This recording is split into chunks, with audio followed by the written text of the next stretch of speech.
After a quick run around, the first thing we did was encounter Hobby Lodge here, taking on Retro Baited Arcade Plus. Things really started to heat up on the bonus stage. As you can see here, we have Retro Baited really concentrating, does not want to get felled by these balls.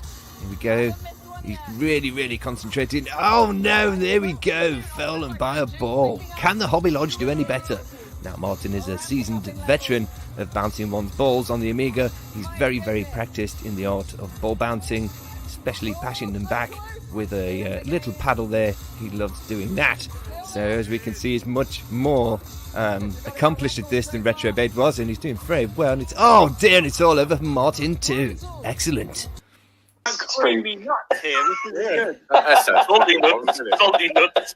You do know that now you said that, Scott, that's going to get clipped out of this. You know that. Wow, yeah. Get some magic wood. Then they've got trees everywhere. They can Magic wood. Come on, you can't say that and I can't not snigger. Come on. Yeah, you can't. Alex, we're all watching you, mate. We've all got magic wood. Come on. I've got magic wood. You know you're going to get Retro Chef in the comments now, don't you? Oh, God. I'm getting a bit geeky, a bit nerdy, aren't I? But yeah. Well, that's what this is about, though, isn't it? It's a nerdy stream. Whoa, small balls. I was not expecting small balls.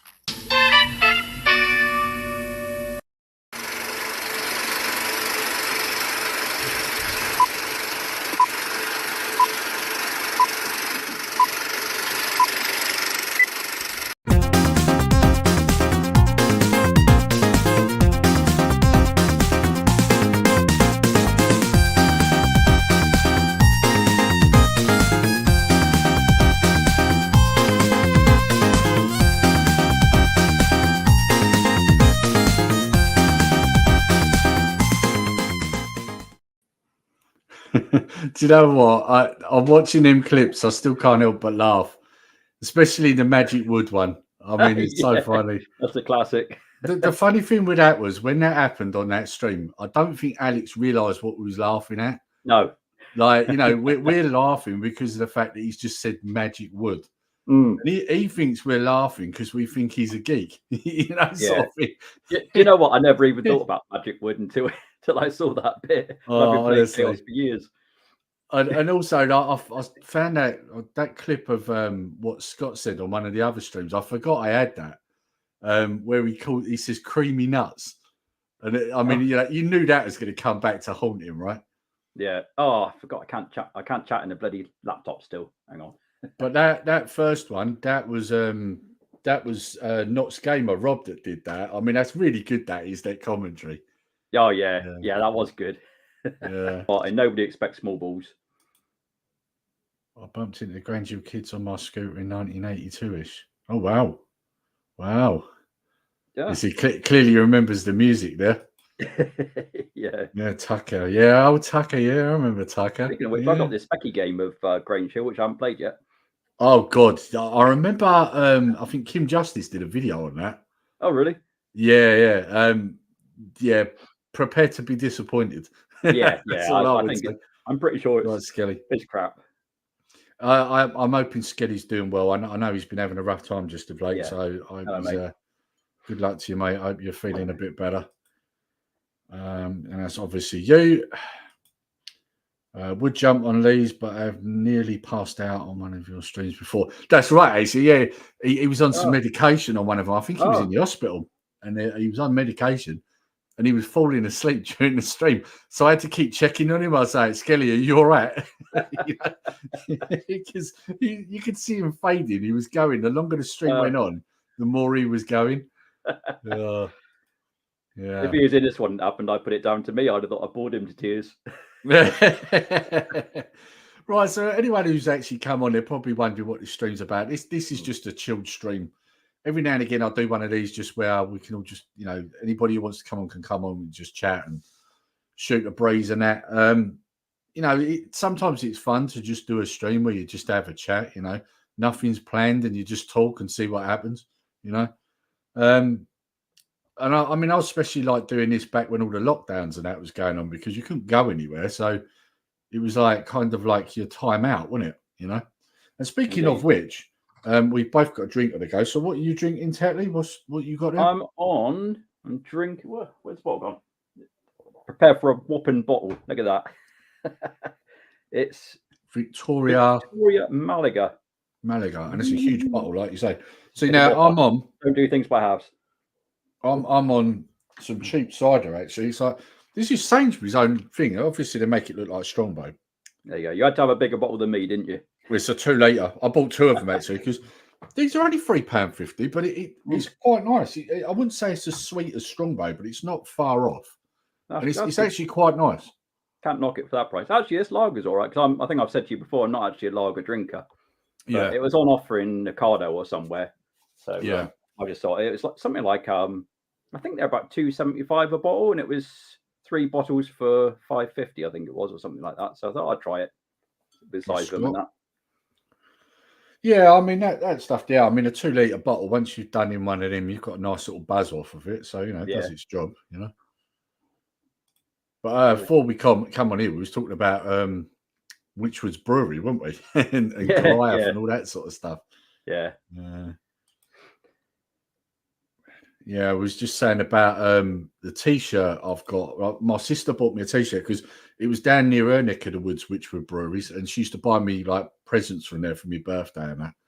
And one of my T-shirts has got the hobgoblin holding a red lightsaber, and it says in there, "Join the dark side," and it says on the back, "What's the matter, lager drinker? Afraid you might taste something." What a logo! I always say lager. You can't really taste the difference between different ones.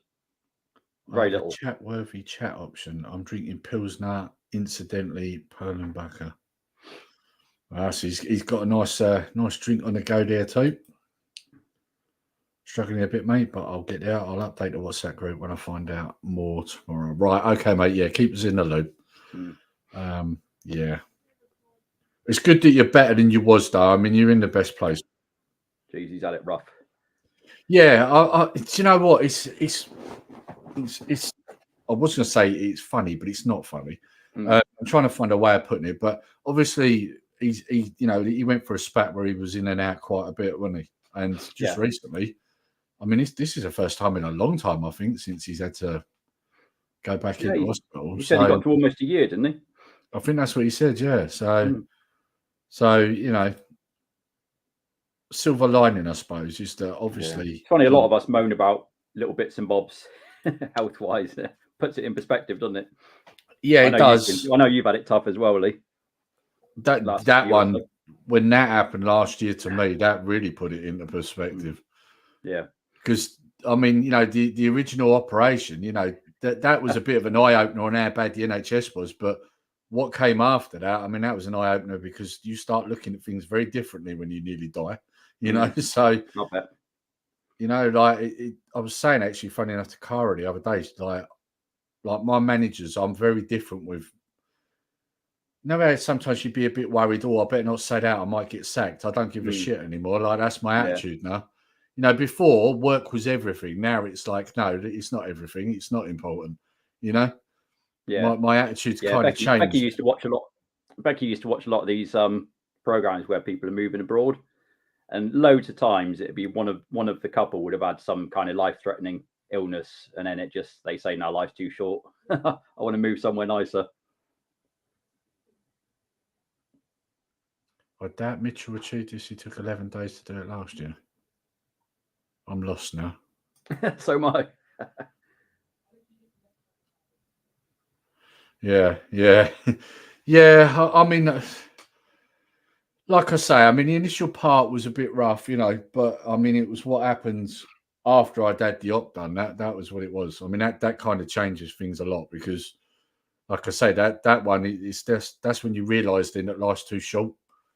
I've just had this bloody Epic Games thing come up in the corner. That's my boy that is putting out on my damn computer. Sodding Epic Games. I'm hovering over a buy it now on eBay at the minute on a computer. Oh, are you? What are you watching? Yeah. No, it's a TI-99 game, but it's over in the States, so the price is really good, but you pay much more. You pay more postage than you do for the thing, but it's still a good price, so I might go for it. I don't know. After a couple of beers, I'll probably click it. There's something I'm looking at in the States. It's as you know, I like my collectibles, right?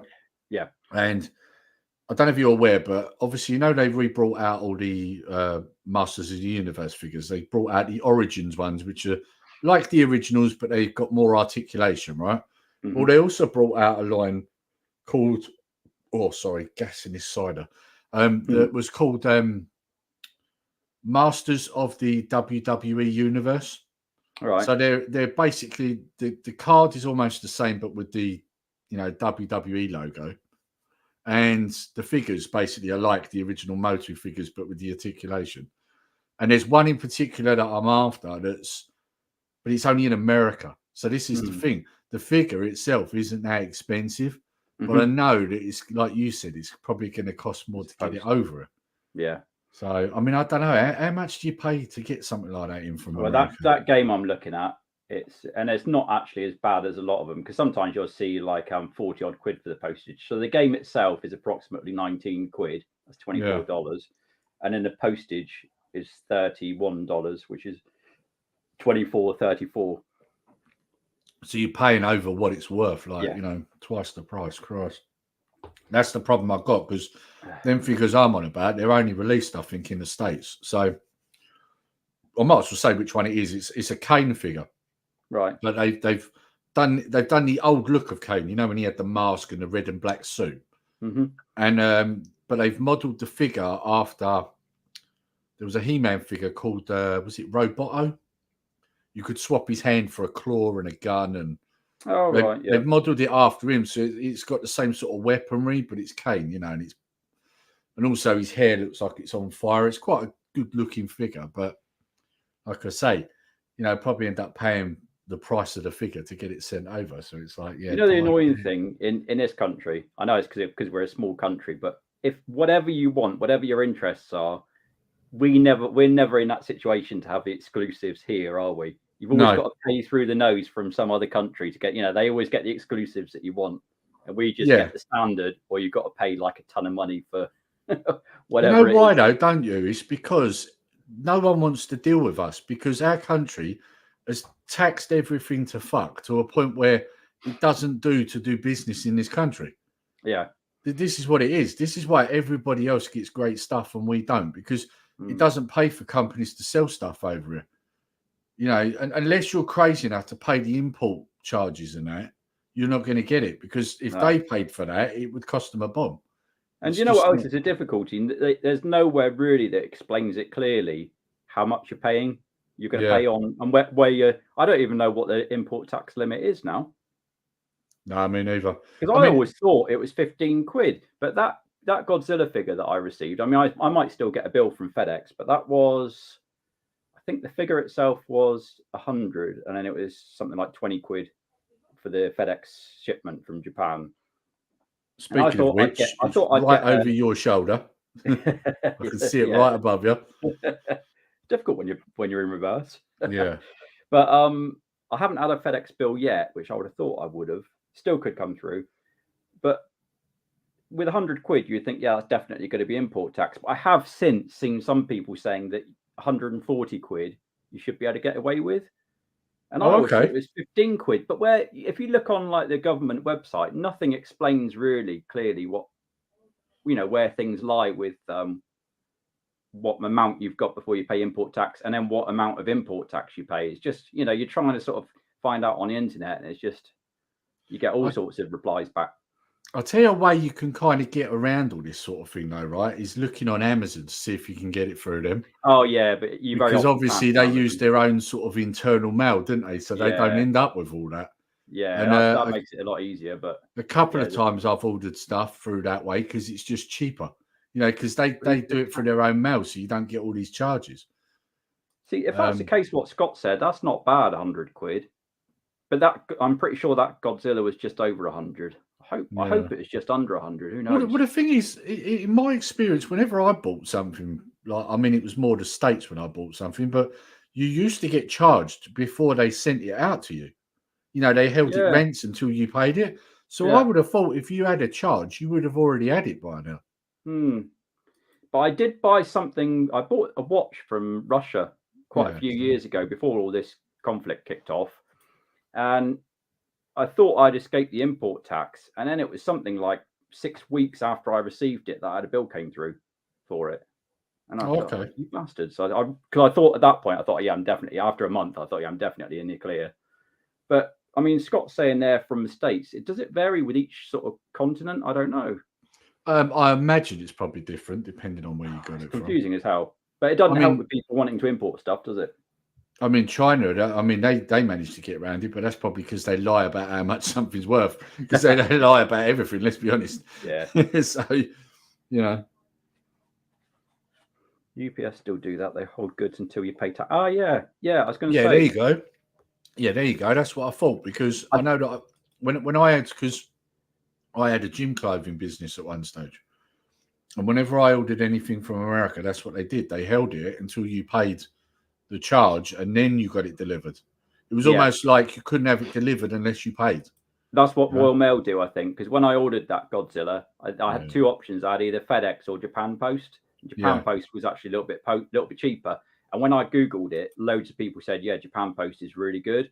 But then when I did a bit more research, somebody from this country said, don't bother with Japan Post, because when it gets to the UK, it gets handed over to Royal Mail.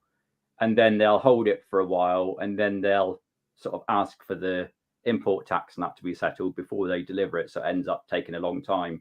Whereas FedEx just get it straight to you within like sort of 5 days. Yeah, yeah. So I think FedEx do the bill afterwards, whereas Royal Mail kind of hold it and ask for the payment up front. Is there any chance you can get your Godzilla down so we can have a look at it? Yeah, I mean, I don't know if you'll see very well in this light, but I'll put you on large screen. Hang on. I mean, now I've got a better camera. I might even do like, it's just a really grainy image, isn't it? I don't know. I can see it well enough, though. I like the eyes on it. Like, the eyes are perfect. I mean, that is the 1974 Godzilla. That's definitely his look.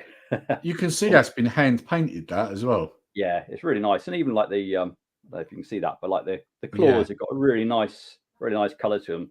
And even like the, what I'd class as the fingers, which obviously aren't fingers as such, but that's just how he holds his hands in. That's kind of how they are in the movie. Yeah, well, it's a guy in a suit, isn't it? Yeah, it's bang on. Attention to detail is fantastic. Yeah, on that thing. It's nice. I like that. It's good. And the good thing about the tail is it helps it stand up, I suppose, as well, right? Yeah. Oh, yeah, it's really, really, really stable. Yeah. Mind you, though, you've got to like leave a foot behind it to. Fit it on that is the trouble. Yeah. I mean, actually, I normally keep him up by the beside my Ghetto Blaster on the other side, but I kind of move him around a little bit. He's nice, though. I do like that. Oh, it's nice. It's amazing. I mean, I've seen that from X Plus. I'm definitely, I think I mentioned Julie. I've got another one on the way from X Plus, which will be put away till the end of May, unfortunately. Yeah. I've got a few things I've got to show on the show on the collectibles channel. This thing I've got here, I'm going to show now, though. I will show it again on my collectibles, but hang on, let's put it in solo. So this little guy here, I had one of these when I was younger. Oh, right. Now, that is a GoBot. I was going to ask if he's a Transformer. I don't think I ever watched GoBots, I was probably a bit too old for that, I bet. I'm trying to remember his name. He's typical, isn't it? Any other day I would know his name, but because we're streaming, I forgot. But when I got him, it's basically he turns... Hang on, let me see if I can change him. Because there's a little story with this thing, because, like I say, I had one when I was younger. But when I got this, because I got this for silly money, it ended up working out about, I think it was like £8 in total. And I mean, as you know, GoBots and stuff go for a lot. But basically, the legs fold up into like wheels. Right. You flip his head up at the front there and he sort of rolls along like that. And I've just hit the microphone. But you'll probably notice it's quite loose. Mm-hmm. Now, it's gone from one extreme to the other, unfortunately. So when I got it, because the thing with, hang on, let's take me out of solo. The thing with GoBots, anybody knows anything about GoBots, is that there's a lot of metal on them. You got metal legs there, metal bits that hold these, because you can move these back. There's, and then the arms as well, they're metal too. So basically, where it was obviously, I'm guessing it'd been kept in a shed or something. When I got it, you couldn't move any of it. It was all seized. Oh, right. And you don't want to force it because it's metal going into plastic. So if you force it, you're going to break it, right? And so what I did was I basically sprayed the shit out of it with WD-40. I was going to say that would be an idea. Which worked. I mean, it worked. I left it soaking on some kitchen towel, sprayed the shit out of it, left it there, went back to it about an hour later, and everything's moving. But the problem is then it's gone from one extreme to the other. It's gone from seized in place to like loose as fuck. Yeah. So it stands, but when you change him, he don't sort of stay changed. His legs keep wanting to come undone and all that. Right. But I'm trying to remember his name because I don't know why. It's completely gone out of my mind. Oh, dead age mate, that is. That's not what I want. Were GoBots, did they come about later than Transformers? No, they were around the same time, but they were basically like, I mean, don't get me wrong, Japan had Transformers as well. They just wasn't called Transformers. Blades, that's his name, Blades. But yeah, I don't know. Like they were something that was going around at the same time. There was a cartoon as well. In fact, when I was at school, I saw GoBots long before I ever saw Transformer toys. Yeah, I saw GoBots. I think I was already a bit too old for sort of Transformers and GoBots because I never really got into either of those. Well, they were around, what, 1984, 85 sort of time? Oh, was it? Oh, yeah, 84, 85. I'd have been about 10 or 11 then. Yeah. Oh. I mean, you know, like, for example, I think the movie come out, when was the movie? Was the movie 86? I think it was. I think it was 86. So, sorry, I'm trying to sort his legs out because he's like sort of moving them out now. It's the only problem. You move them and then you kind of wish you didn't, you know? Do you not just use some like spray adhesive or something just to squirt onto his legs or something? Yeah, maybe. Like light adhesive, if you know what I mean. Yeah, I know what you mean. Like almost like a sealant or something. Yeah. Just so, yeah. I mean, he stands, don't get me wrong, he stands perfectly fine. It's just that once you start mucking about with him, then he starts to feel a bit loose. My legs might like that later on. Yeah. I mean, this is the other thing. We got to remember, I mean, that toy there is like 40 years old now. So, or near enough. So, oh, that side is going down well. Right, hang on. I'm not paying any attention to the chat at the moment. Right, where did we get to? Just I go to click on it, it moves. So we got from Skelly. Is this your new camera, Tetlee? No, it's just I'm on Becky's MacBook again. Good timing. Yes, it is. LOL. Matt, what's that? Oh, you already answered him. Right, what's Skelly put here? Changing the subject at he's at says have the Retro 5 plus Martin stream stop now. Don't feel you have to answer it. There's a reason. I was just curious, that's all. And it looks like Scott's replied. Retro 5 has been on a break, Matt. We are looking to bring it back, but to give it a revamp. Yeah. Nothing's really been decided really with what's going on with that. So I was wondering that as well. I didn't like to ask, but I did wonder if you were going to bring that back. It's hard to say because the problem is, you know, like when you for starters, when you've got 5 people doing something, it makes it that bit harder to arrange because you've got to try and arrange it when everybody's free. So there's that. And then there's also the fact that we haven't done one for so long that a lot of us have started doing other things. And then it's like, right, well, can I now start doing that again? You see what I mean? Like, so there's a lot of things factoring into it. So, you know, if you end up doing all different ideas or streams or whatever, then it could be that you're in a position where you then can't do that, you know? So, or maybe you just don't want to do that, you know? So that's the other thing. So at the moment, it's a bit up in the air. We don't really know what's happening with it. So, yeah, I mean, at the moment, I'm enjoying what I'm doing at the moment. So either way, whether it does or it doesn't, you know, I'm not too bothered either way. What's this?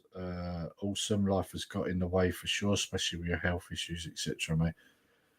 Yeah. I mean, like I say, you know, it's not even just me. It's, you know, like I say, because there's 5 of us, obviously, you know, that's 5 different people that have, you know, might not want to do it or have other things to do or do want to do it but aren't available on certain dates when other people are, you know, there's all these different things that factor into it. So, this is why we haven't really decided what's going on. Whether it's going to carry on, whether it isn't, don't really know.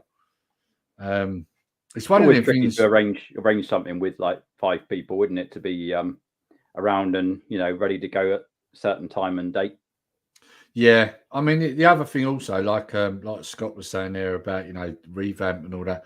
That's the other thing, because sometimes things change, and because they've changed, then you look and you think, oh, I don't know if I like that now.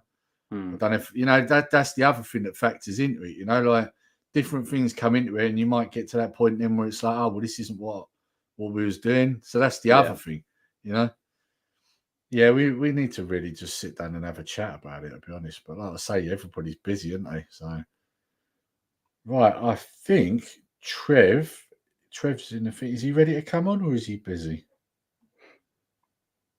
Trev, can you hear me? Put a thumb up at the camera if you're ready to come on. I think that's a yes.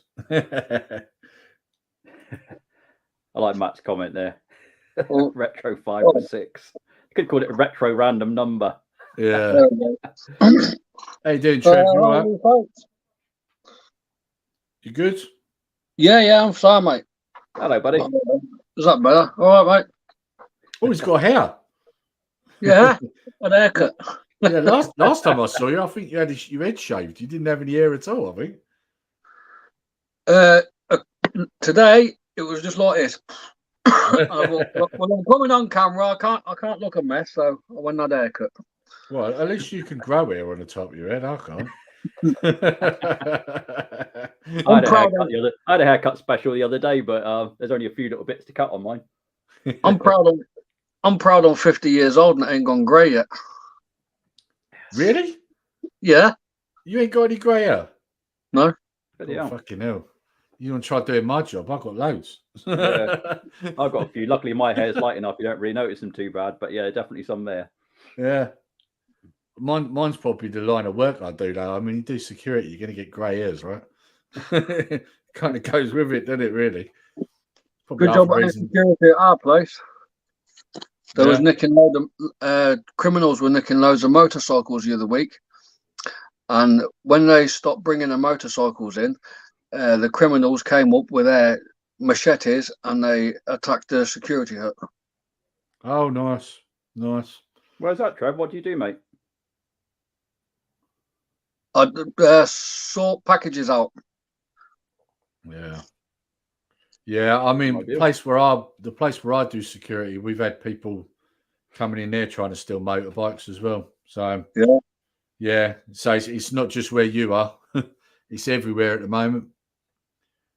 And it weren't just the 125s either. It was big box as well. Yeah. Well, 5 for one bloke. He had a Royal Enfield. And because they couldn't get it, they smashed it all up. Yeah, you got to be careful. I mean, these ones in particular, some idiot decided to try and be a hero. He was in the car park, and he goes up and goes, "Oh, you're not allowed in here," and they threaten to smash him with an hammer. Yeah. Like, I remember saying to him afterwards, I was like, you don't approach him, just keep away from him. Like, he's got an hammer in his bloody hands, you know what I mean?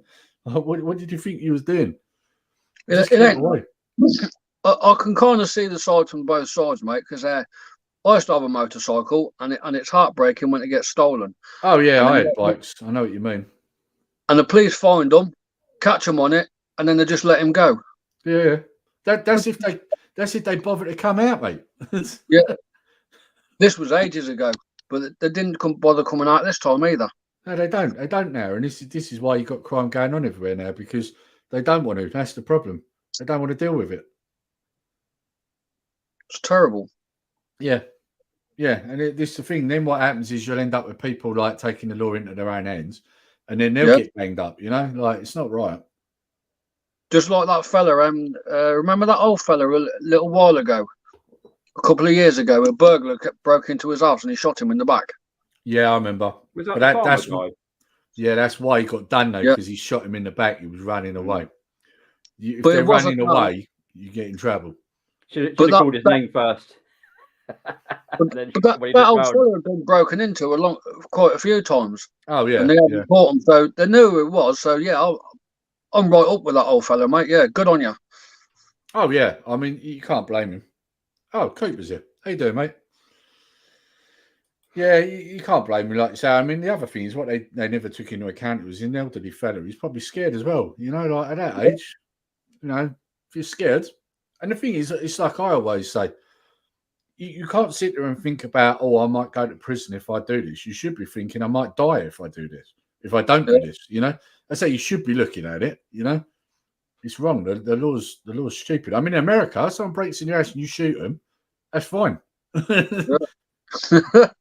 That's how it should be, though. To be fair, if someone breaks in your house and you shoot them, it should be fine. Rights, then. Yeah. Mm. Hi, Trev. Hope you're good. What was that comment before? Yeah, I'm fine, mate. Good. When you ever have 3 on at a time, then just rotate who's on. I hate when your glass starts sticking to the bloody. Pixel Plug. How you doing, mate? Yeah, I should probably explain to a few people that haven't seen one of these before, but this is basically a stream where we just talk shit. That's probably the best way to put it. You know, no structure, just have a chat, you know. And I kind of prefer these in a lot of ways because when yeah, he's there. I reckon Scott needs to come on just because he's hungover. He should be on here. I haven't seen him for a while. What's happened to his shows? He used to do shows regularly. The thing is, I don't want to talk for Scott, but I know at the moment he's extremely busy with work at the moment. In his shop? Yeah. Yeah. He had a Spectrum Spectacular, didn't he, about a week ago? Yeah, I think so. Yeah. I missed that. Yeah, he did do one. But yeah, he's been really busy. And I don't know if you've seen that on his Facebook group and that. Some of the stuff he's getting in, he's got some great stuff coming in. Must take some sorting out all that stuff. Well, yeah. I mean, I don't know how you'd price it all up. I'd be clueless with that.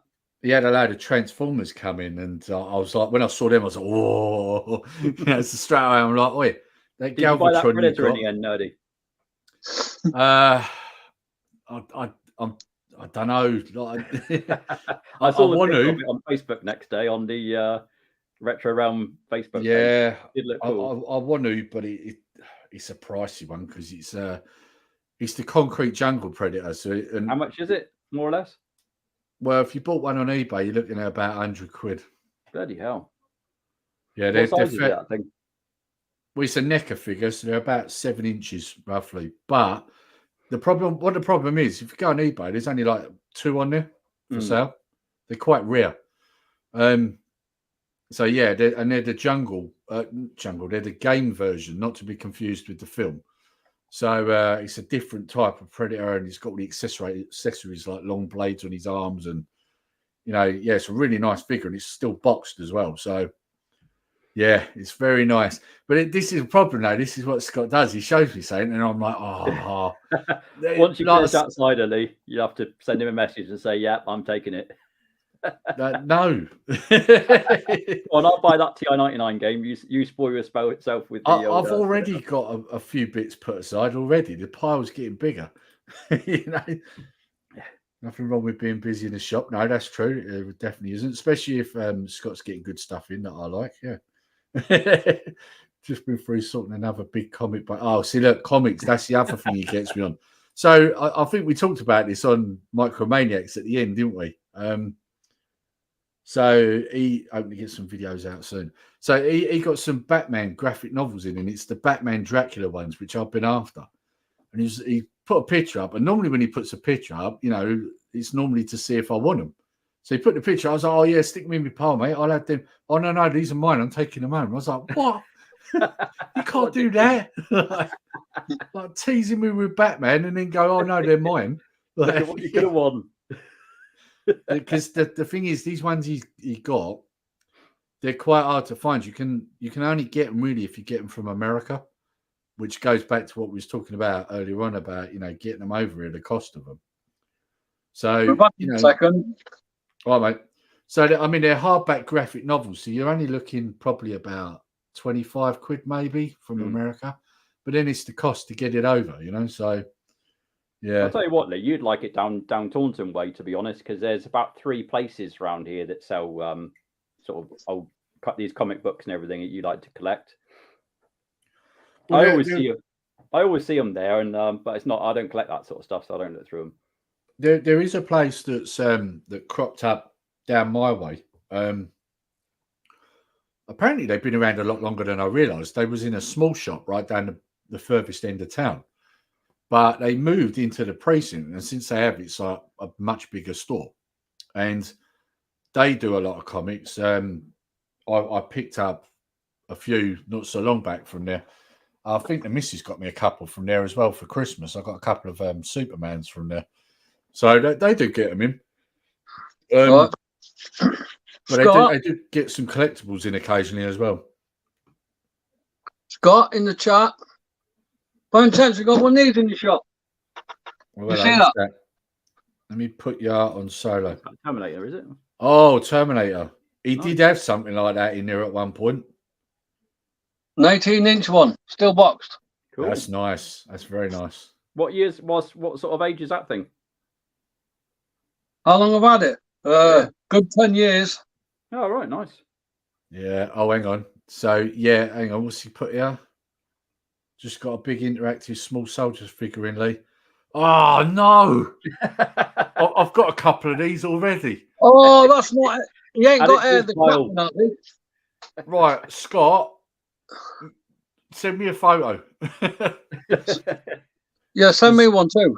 If it's the one I think it is, it's probably one. We're going to bid for this. Yeah, we could do live auctions, couldn't we? He has got that. I thought he did. He had that behind the counter last time I went up there, I think. Yeah, because he had that, and I'm sure there was another one as well that was the same sort of size. Oh, Jamie's here. Hello, mate. How you doing? Oh, hello. Got a question here. Question for the three of you. What's the one thing Scott could get in his shop to make you part with the last of your money?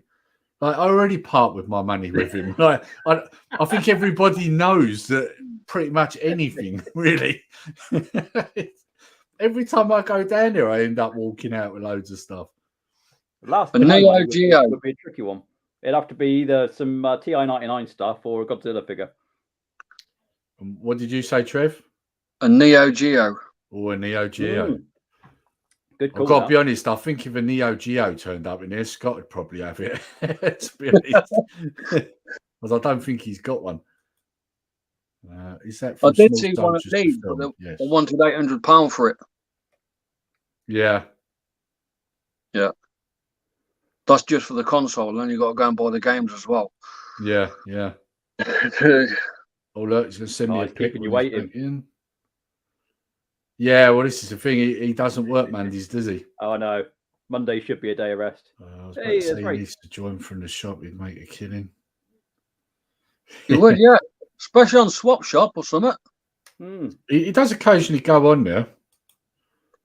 Hello, everyone. There's Rage. I mean, this is the thing, and I'm sure Scott will agree with me here. He actually probably makes more money with the collectibles and the comics than he actually does the games, to be honest. That would be a cool thing for his channel, wouldn't it? To do like the occasional auctions. That'd be good fun, that. Yeah. Retro Realm auctions. Well, in America, they've got a thing called Whatnot. Have you heard of that? Mm-mm. It's a bit like TikTok, but you basically auction stuff while you're on camera. So it's like a live auction on your phone, basically. It's not. I don't think it's over here yet. At least it wasn't last time I looked at it. It's about time we all had some new good, stuff like that. Yeah, I'm all good, Rach. I hope you're well. Have you done any videos yet, Rach? Because I haven't seen one from you for a while. Or have you just been having a little time out? I was obsessed with the Commando Elite. Yeah, I've got a couple, Jamie. I've got the main one that was played by Tommy Lee Jones. Yeah, I've got him, and then I've got the big one with the blonde hair. You flip his head over and it turns into a gun. I forget his name now. Is it Rick Bazooka? I think his name is. So, there's Obby Lodge. How you doing, mate? Are you good? Yeah, look, we could get Martin and Rach on here. Well, yeah, anyone in the chat who wants to come on, just let me know. I'll put the link in. I can have up to 6 people on here at once. So if anyone wants to come on, I'll put the link in the chat and you can come on. Oh, I tell you, this cider, it's a nice cider. Considering it's only a cheap one, it's nice. So here's something for you, Trev, because I know you like your films, mate. So last few days, I've been ripping DVDs onto my computer because I don't know if you watched the short I did recently, but I went to put a Deep Space Nine episode on the other day and found I had disc rot. Oh, dear. Yeah, I was quite surprised because it's not really that old compared to some of what I got. So then Martin said to me, he's like, the Hobby Lodge, he was like, here, why don't you rip some of them onto your computer so that way they're safe that way? And I was like, yeah, that's a good idea. So what I started doing was I started going through my DVDs, and then I found loads of old cartoon ones that I've got. So here's a few I've been doing. So Paul will like this one. RoboCop, Part Man, Part Machine. That's a cartoon, that is. Yeah. Oh. Yeah.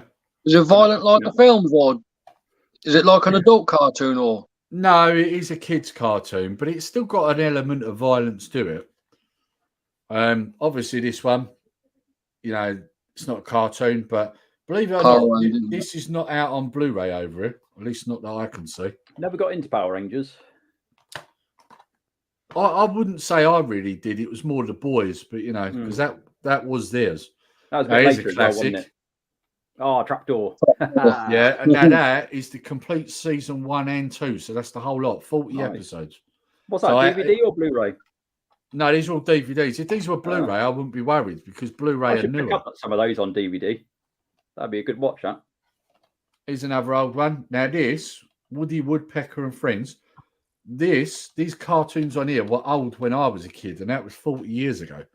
They're really old. They're like, you can tell they've been taken straight off a film.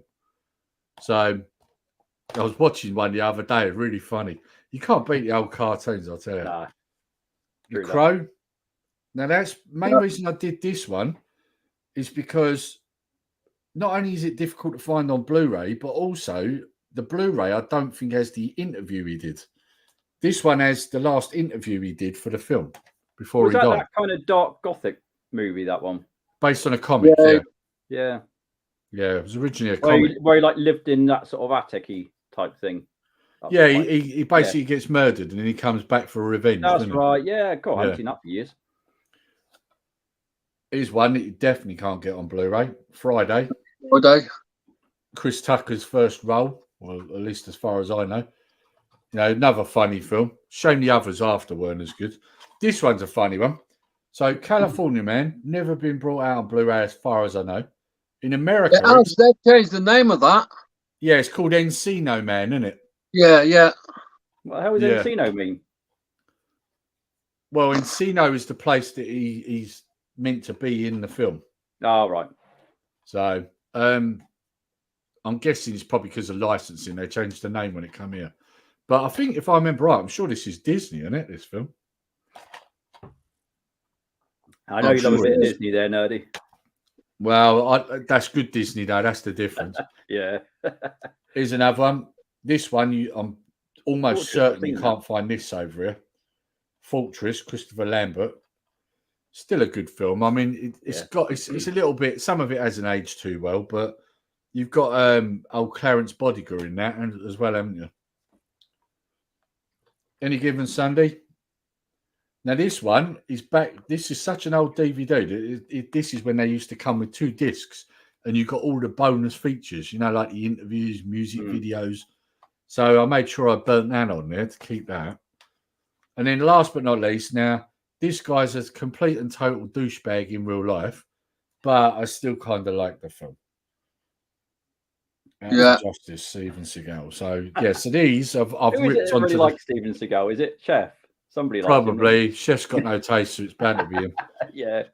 I learned something about him the other day. What's that? Isn't it? He now lives in Russia. Yeah, I know. Yeah. I thought you meant Chef. No, he's on about Seagal. I knew Chef was moving, but I didn't realise he was moving over there. The trouble with Seagal, he's just such a douchebag, and he lies all the time. Do you know what for? No, go on. He was escaping because he had women tied up in his house. Wouldn't surprise me. That really wouldn't surprise me. I mean, did you know at one point his stuntmen were the highest paid stuntmen because he used to actually beat the shit out of them in the movies? Did he? Yeah, that was a Nice rumor that man. went round.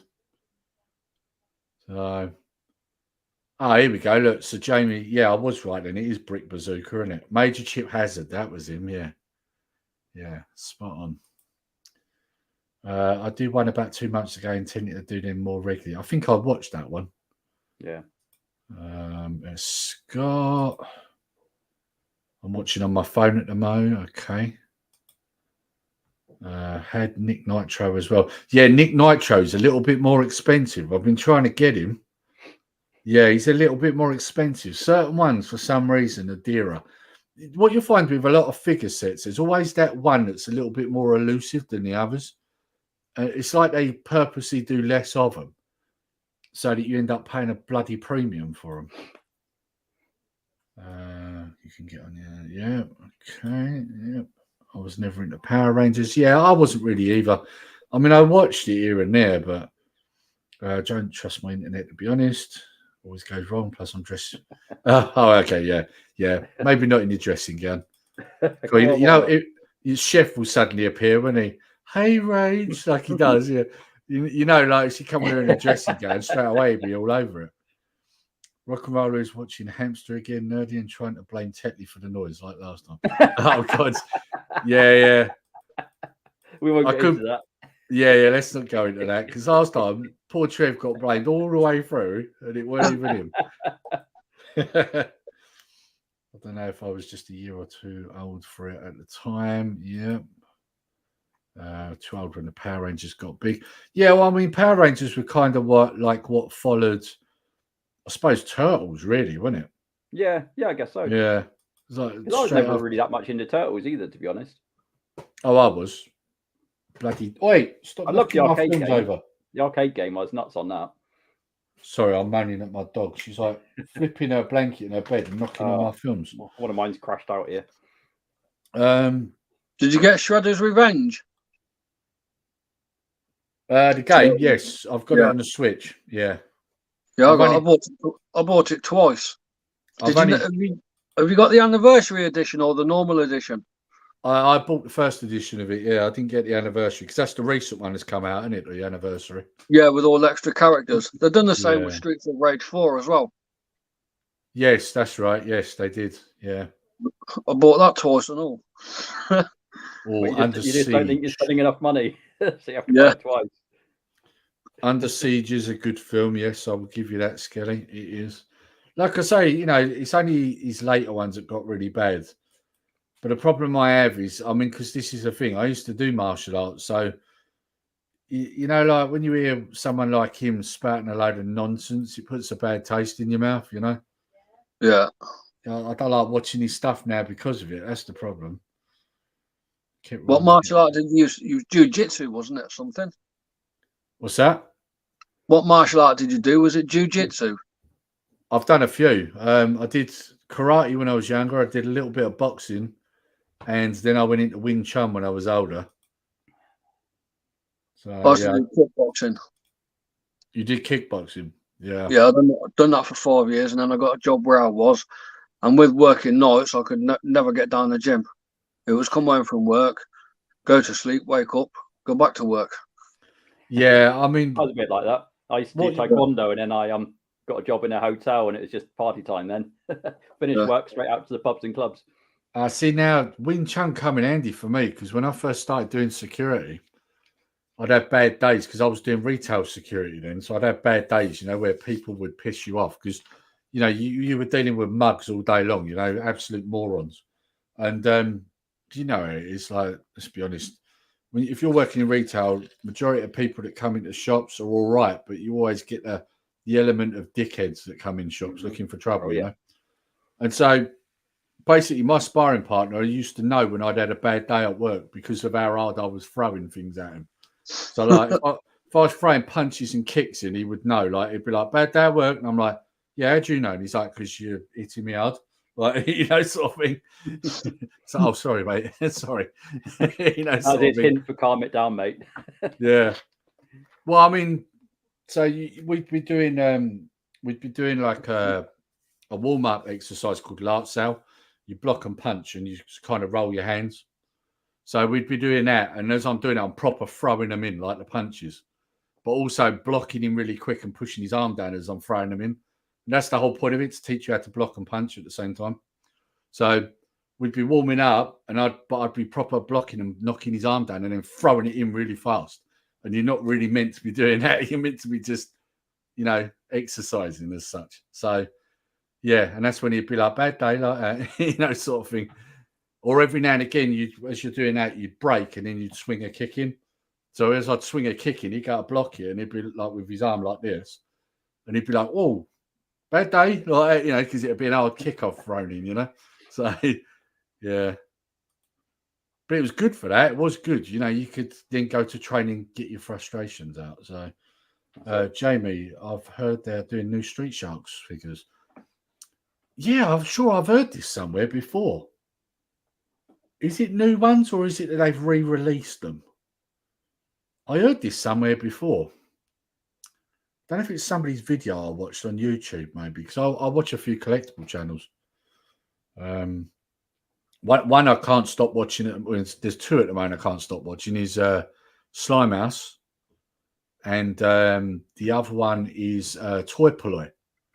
Toy Polloi is really good as well. Yeah, that Slime. Who was it that shared that Slimehouse video where he went round the kaiju store? Was that you? No, I think it was Chef. That was quite a good video, that. Yeah. Under Siege 1. Yeah. Another one I've been watching is Reynolds Reviews as well. He does some pretty good stuff. At the moment, he seems to be collecting a lot of mask stuff. First time up an old child. Jumping out the cake. Yeah, I know what he's on about. Enrico Aliniak jumping out the cake. Yeah. Have you seen her in Baywatch on in HD? No. It'll ruin your childhood. Yeah, probably. I did not know she had a monobrow. Really? Yeah, on Baywatch, I was watching it on Virgin TV, and I was going, "What the hell?" She's got a great big fucking monobrow like this, mate. I'm monobrow at first. The funny thing is, I tried to go back and watch some of them because at one point I think they was on Amazon Prime. They were like, free to watch sort of thing. And I did try to go back and watch some of them. They've not aged well. Like as you're watching it, you're like, oh God, this is terrible. Like the acting in that. When you watch it, you're like, I used to like this. This is crap. Like, The later series are. Yeah. Well, I mean, these were early ones that I was watching. This was like first series. It was really bad. But I don't even remember the acting, really. All I remember is the boobs. And that's what I was about to say. Plenty of that in it. If you watch it again in HD, you will see plenty of that. That's what I was about to say. That's when you have to remind yourself why you used to watch it. And yeah, that's I thought it was supposed to be warm in California. Yeah. Oh, look, yeah, Jamie, what he's saying here, the Gargoyles figures. Yeah. See, now that was a good cartoon as well, Gargoyles. Oh, yeah, I forgot about that. Well, I'm going to say it right now, right? I am an adult who watches cartoons. I don't care if you like it or not, deal with it. Like, I like cartoons. And if you're honest, all blokes do. Yeah. If you say you don't, you're a liar. If I put Wile E. Coyote on and you don't laugh, there's something wrong with you. So, bit of Roadrunner. Oh, yeah, I love exactly. Roadrunner. Yeah. I've got a DVD of it down here. I've got loads of that stuff. This is the thing, I need to rip all these because there's Bugs Bunny down here, there's Yosemite Sam, there's Wile E. Coyote. You don't see this stuff on TV. You can't buy it on Blu-ray. So I'm making sure that I'm preserving it on my computer. So I think my favourite was Tom and Jerry. Well, see, that's another one. You don't see that because you hear that rubbish about it being too violent, didn't you? I mean, it was ice like the cartoon, for Christ's sake. What was that? I used to like Top Cat, and what was that dog cartoon where he used to just keep appearing in front of people? He was like was he a detective? Yeah, it's like a sort of Disney one, like Droopy Dog or something. He had like the jowls hanging. You did have Droopy, who was a cartoon character. Maybe it was Droopy. Yeah, you did. Yeah, I like that one. I mean, I remember you had a cartoon called Heathcliff. Do you remember that one? Oh, Heathcliff, yeah, I remember that. The cat. There was a lot of cat characters, wasn't there, during the 80s? And something. You had the rival gang, didn't you? Or I forget or the gang that used to help him. I can't remember what they were called now. What about Something Top Cat, wasn't it? Yeah, Top Cat. Yeah, that was a Tasey. Droopy Dog. Yeah, Heathcliff. Yeah, Droopy Dog. That's him. Yeah, Heathcliff. Yeah, I'm trying to remember what else I've got down there. I mean, I've got some really old cartoons down there. Got any Mighty Mouse? Oh, I used to love that as well. No. At one stage, I did have Deputy Dog. Yeah, that was a good one. No Deputy Dog. Oh yeah, Rude Dog and the Dweebs. Yeah. Was that Pixel Plug? Rude Dog and the Dweebs. Oh, Rude Dog. Yeah. I used to like Beavis and Butthead and Ren and Stimpy as well. Batfink, you cannot harm me. My wings are like a shield of steel. And he's got karate, hasn't he? The guy. Yeah. You wouldn't get away with that now, would you? There's no way you'd be able to do that now. I mean, do you remember how they drew him with his eyes? Yeah. Remember the karate character? His eyes were always shut, weren't they? Yeah, that's right. You wouldn't be able to do that now. Christ, if they did that now, they'd get cancelled. Yeah, I love that. Hong Kong Phil, yeah, that's a good one. You cannot harm me. My wings are like a shield of steel. There were tons of good cartoons. I'll tell you something I used to love, which you don't really see mentioned much, is Captain Caveman. Yes. Hong Kong Phooey. Hong Kong Phooey. Yeah. What's that other one? That's another one I got down here. Jamie and the Magic Torch. Do you remember that? Oh one? yeah, I got that off what's he called? Clay Graphics. I've got two of them down there. I think season 1 and 2 I've got. Chorlton and the Wheelies is another one I've got. Oh yeah. Remember Chorlton and the Wheelies? Mm-hmm. Yep. Hello, little old lady. Stop frame animation, yeah. Hey, speaking of that accent there, Lee, do you remember? No one ever remembers this. The Moss Chops. No one ever remembers Moss Chops. No, You used to get the little swordfish guy in there in the water, and he used to go, "Hello, little flower." Welsh accent all the time. The Brontosaurus always had his head up in the sunshine. It sounds familiar, but I can't remember it. I remember Parsley the Lion. Was it anything to do with that? No. No. No one ever remembers Moss Chops. I don't get it. Mind you, you're a bit older than me, though, aren't you? Oh, that's true. Yeah. So it was probably a bit before my time. King Rolo. Yeah, I remember King Rolo. Christ, that's one I'd forgot about. King Rolo. That sounds familiar. I'm going to have to Google that. It was a really dodgy cartoon drawing. Button Moon. Oh, yeah. The engine. Button Moon. That's another one I've got as well. Button Moon. Yeah. I still sing that all the time. Danger Mouse as well. I've got recently I picked up Cara Found Thundercats. Do you remember here's another cartoon no one ever remembers. Little Green Man and Zoom Zoom. I remember something with that name. I don't know if I ever watched it, but Zoom Zoom sounds familiar. I've just seen one I've got here in my collection. Bagpuss. I have got Bagpuss. Bagpuss is good. Yeah, Bagpuss is a classic. With the old woodpecker guy. Stop motion kind of thing, yeah. Yeah. These are what, basically, the reason I've got them is because I bought them for the kids so that they could watch decent stuff that I watched when I was younger. Because, I mean, my boys even say it now. They do say that the cartoons you had, Dad, were better than the ones we had. Because when Connor's compared, like one of the things he liked was Rory the racing car. And he's like, yeah, that's nowhere near as good as Danger Mouse. Scott remembers him. Yeah, little green man, yeah. Well, really? Oh, hang on. Chat's moving so quick. Ivor the engine, yeah. Paddington Peas. Do you mean Paddington Peas? Paddington Peas. Yeah, for the kids. No, they were for the kids, but I watched them too because that's why I still got them because they don't want them in there now. I've got them. You know, I didn't know Mario and Luigi had a cartoon until recently. Yeah, years ago they did a cartoon. Yeah. Was that 90s, I think, wasn't it? Must have been, yeah. Yeah. Trumpton. Oh, Hugh, Barney McGrew, Cuthbert, Dibble, Grub. What? Yeah, I still remember that. Remember they brought a tune out, didn't they? Yeah. A rave tune. Rave tune. Yeah, Trip to Trumpton. That was it. James the Cat. James the Cat. Oh God, look, Portland Bill. Oxtails. Oxtails. I don't remember that one. No, I don't remember Oxtails. Morph. Oh yeah. Morph. There we go. Rhubarb and custard. Do you remember the Rhubarb rave and tune? custard. Do you remember the rave tune that came out for that? Here's a little question for you then. Who did the rhubarb and custard rave tune? See if you can remember that. Oh, I don't know who did the tune. But Do you remember it? Do you remember that rave tune they did? Cribbins. Oh, I remember Prodigy did Charlie from the advert. they did Charlie, yeah. Yeah.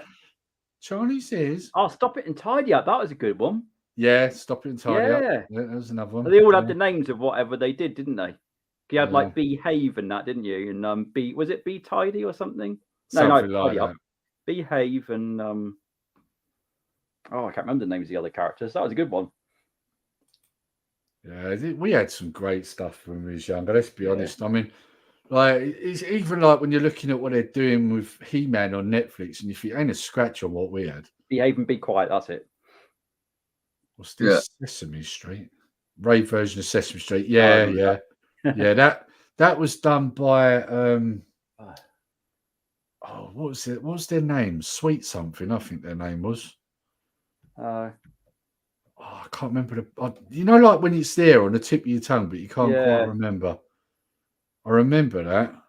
Was it Quality Street or something like that? Oh, I don't remember now. The name of the group was Sweet something, I think. I'm sure it was. Oh, DuckTales. Yeah. I've got the movie they did. Was it The Treasure of the Lost Lamp? Is that what it's called? I think it is. That was a good movie, that one. Brave Star. Now what pisses me off with that, they've never released that over here. I want that, same as I want Jason the Wheeled Warriors as well. And they haven't released them over here. Really pisses me off because I really like them. Because Brave Star was done by Filmation, the same people who did He-Man. When they stopped doing He-Man, Brave Star was the next thing. That's why if you watch it, it's very similar.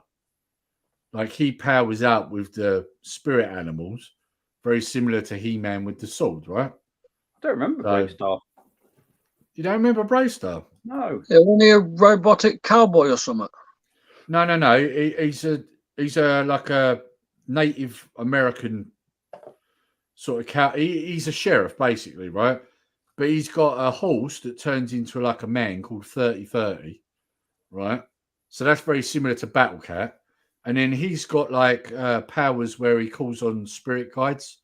So like strength of the bear, eyes of the hog, speed of the puma, all these sort of things.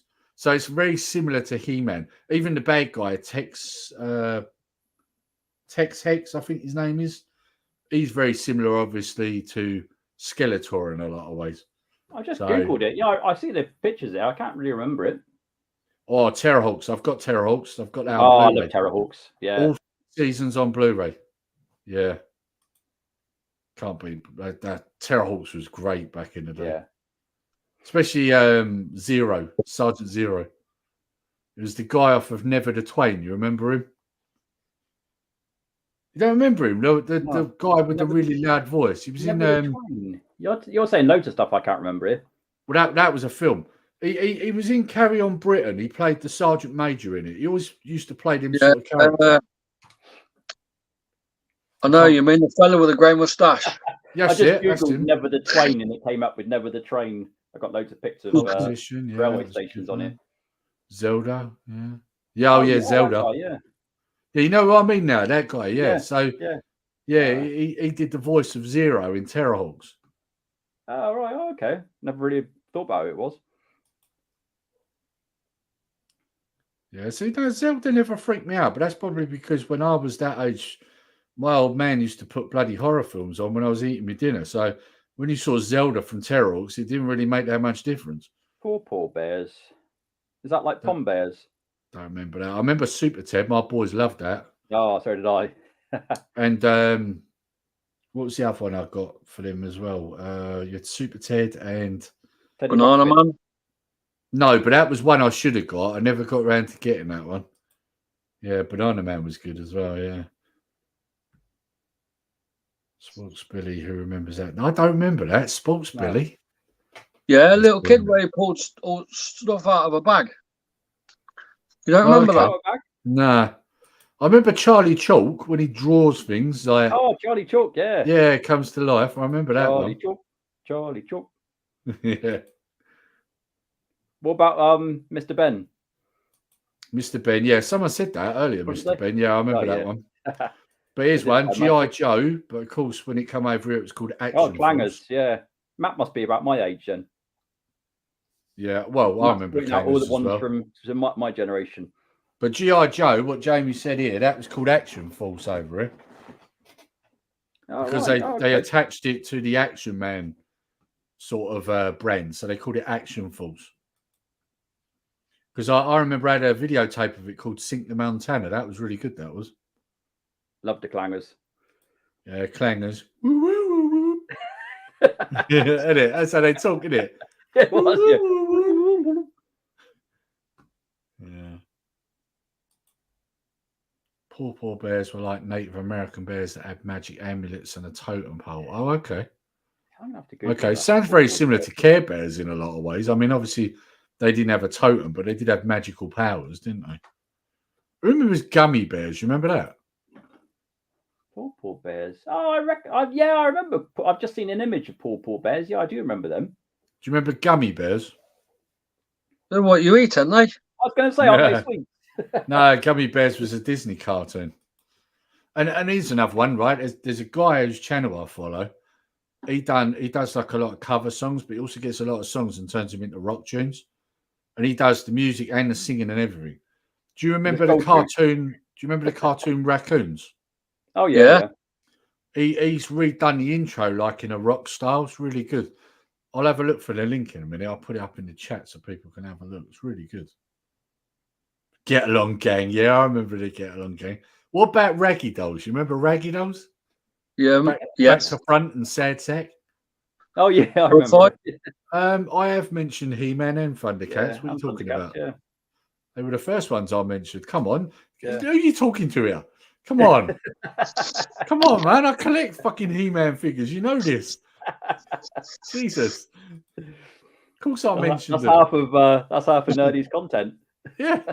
Yeah,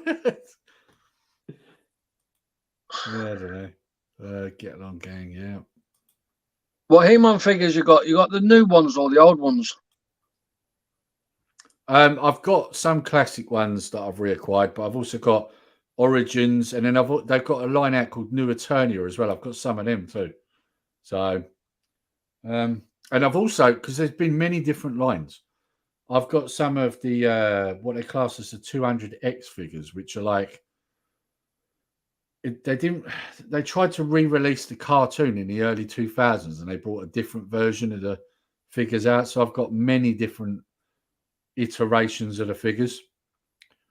So when you say like which ones have I got, kind of a bit of everything. That's probably the best way to put it.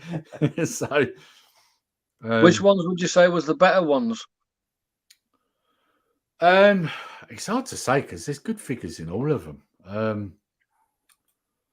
I think if you look at Centurions, yeah, Centurions. I mean, you got one of them Centurions figures. Visionaries. No, I would like some, but they're so expensive. I thought you said you had one a little while back. No, not Centurions, because they're very brittle, and as a result, they're very expensive to get in good condition. They break very easy. The plastic gets very brittle on them. I would love them because I do love the Centurions. Yeah. So in answer to your question, Trev, the ones that I think are the best value for money at the moment are the New Eternia figures, because they're like a 7-inch version of the figures. Yeah, they're fully posable. So I've got one down here actually that's boxed. So hang on, let me get it out. I'll just kind of get down on the floor because it's under my desk. So you get a bit of a sneak preview here. This one's still boxed, but I don't think you can see who that is. Trapjaw. So that's a New Eternia version, right? Put yourself on full screen there, Lee. Yeah, hang on. is it? There it is. So he stands at 7 inches tall, maybe a bit more than that. Loads of different attachments. You can swap his jaw out and all that. So the new Eternia figures, they're fully posable. I mean, their wrists, elbows, shoulders, chest, waist, hips, thighs, knees, ankles, and feet. All of it moves. Even their Like heads. Action Man's did. Huh? Like Action Man's did. Yeah, but well, I'd say even more so. They're more posable than an Action Man, right? So basically, these normally go anywhere between, it depends on if they're in a sale or not. I'll put this down here. I'll stick that away later. It'll be easier. I bet you got 2 of them. One Of to course. unbox and one to box. Of course. You know me so well. I couldn't keep Yeah. things in boxes like what Rock and Roller's done with his Terminator there. Well, that's why I get 2 so that I can unbox one. Yeah. But so basically, if you're not following my NG Collectibles channel and you're interested in that, follow that because at some point I'll unbox it. But Do they still come with comics? The new Eternia ones don't. The Origins ones do. The point of the new Eternia line, right, is that basically you can have them in 2 different looks. You can either have them as the same look as the cartoon, obviously they're more detailed, or you can have them as the concept art look because they're obviously when they were drawn concept wise, they looked different. So you can have your figures either way. You can either have them look like the original that you saw in the cartoon or the concept look. So the concept look of Trapjaw, he had a silver-like jaw. So obviously you can swap the jaw out, and his arm attachments were slightly different as well. So yeah, chat's going mad. I'm trying to keep up with it. I'll tell you what, Nerdy, you must have got a cupboard full of box figures if you get 2 of each. No, I've got a loft. Yeah. Yeah. So Deadly when we used to have a loft in our old house. It was full of stuff, full of crap. Dungeons and Dragons. Wow, yeah, that was good. Might watch that tonight. Ulysses, yeah, had a good tune, Ulysses. Oh yeah, I prefer Jason the World I might burst into song in a minute. Yes, Skelly, you do need some He-Man figures. Yes, you do. Yeah, good. Especially since you like Skeletor, because there's some very nice Skeletor ones out. And he should have that in his background when he's doing videos. The new Eternia figure for Skeletor is really nice. I wonder if this will let me bring a link up without going haywire. Hang on, let me see if I can do this. Keep talking, guys. I will be back. I'm showing what it looks like. Here's a question for everyone. No one will probably remember this, but I wanted to buy it on DVD, so I'm trying to remember the name of it. There used to be, I think it was French. It was an educational cartoon, and it was people like living inside the human body. So like blood cells would have little characters and whatnot. And it was called something like The Meaning of Life. It used to be on early in the morning, and you'd have little people like racing up to the brain to tell. It was like Jesus in the brain, and you'd have little things all rushing around, and you'd have like viruses and that invading the body. Does that sound familiar to anyone? I'm not too sure. It sounds familiar, but I'm not too sure if I'm thinking about that or Honey, I Shrunk the Kid. Oh, I used to love that. I used to love that thing, but I can't think what it was called to try and find it on DVD. It was an educational one, I think. Right, can you see that? Yeah. Right, so I'm going to put it on there so you can see it. Blue screen Oh, wow. Why can't I So, see anything? if you look at that with the helmet there, that's the concept to look for him, and he's got like a pirate sword and a shoulder piece, like a chest piece with a cape. So you can have him look like this, which is half and half. Then you got him with the. I've got this figure. It's a nice figure, and this stands at like 7 inches tall. Like I say, you can see the ankles, knees, hips, the lot.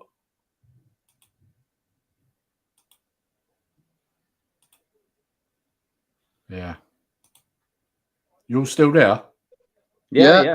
You all went really quiet. I thought I'd lost you for a I was sec. waiting for Skelly to put in chat that he's just about to order it. Yeah, it's a really nice figure. Like Skelly, you need to jump on this, mate. Yeah. I've got this one. What I would say though is one thing is it's very difficult to get the stand though. But the way I got round it, if you put the staff in his hands, have the staff on the floor and it holds him up. That's how I got around it. It's because he's old. He needs something to hold himself up like the rest of us. It's because of the way they've designed him. It basically the cape pulls him backwards. So if you put the staff in his hand and have his arm out, it kind of counterbalances it. What you need is a little round acrylic base or something, so you can put a bit of blue tack under his feet and stand him up. Or that, yeah, that works. Yeah. Can you get all your original vehicles as well? Not in this line, you can't, but you can for the Origins figures. So, for example, it could be. So, for example, if I put in Strider, hang on, let me put Motu first. That would help. Why is that not coming up? Maybe they don't have it on here at the moment. No, it doesn't look like they do. They used to have it on here.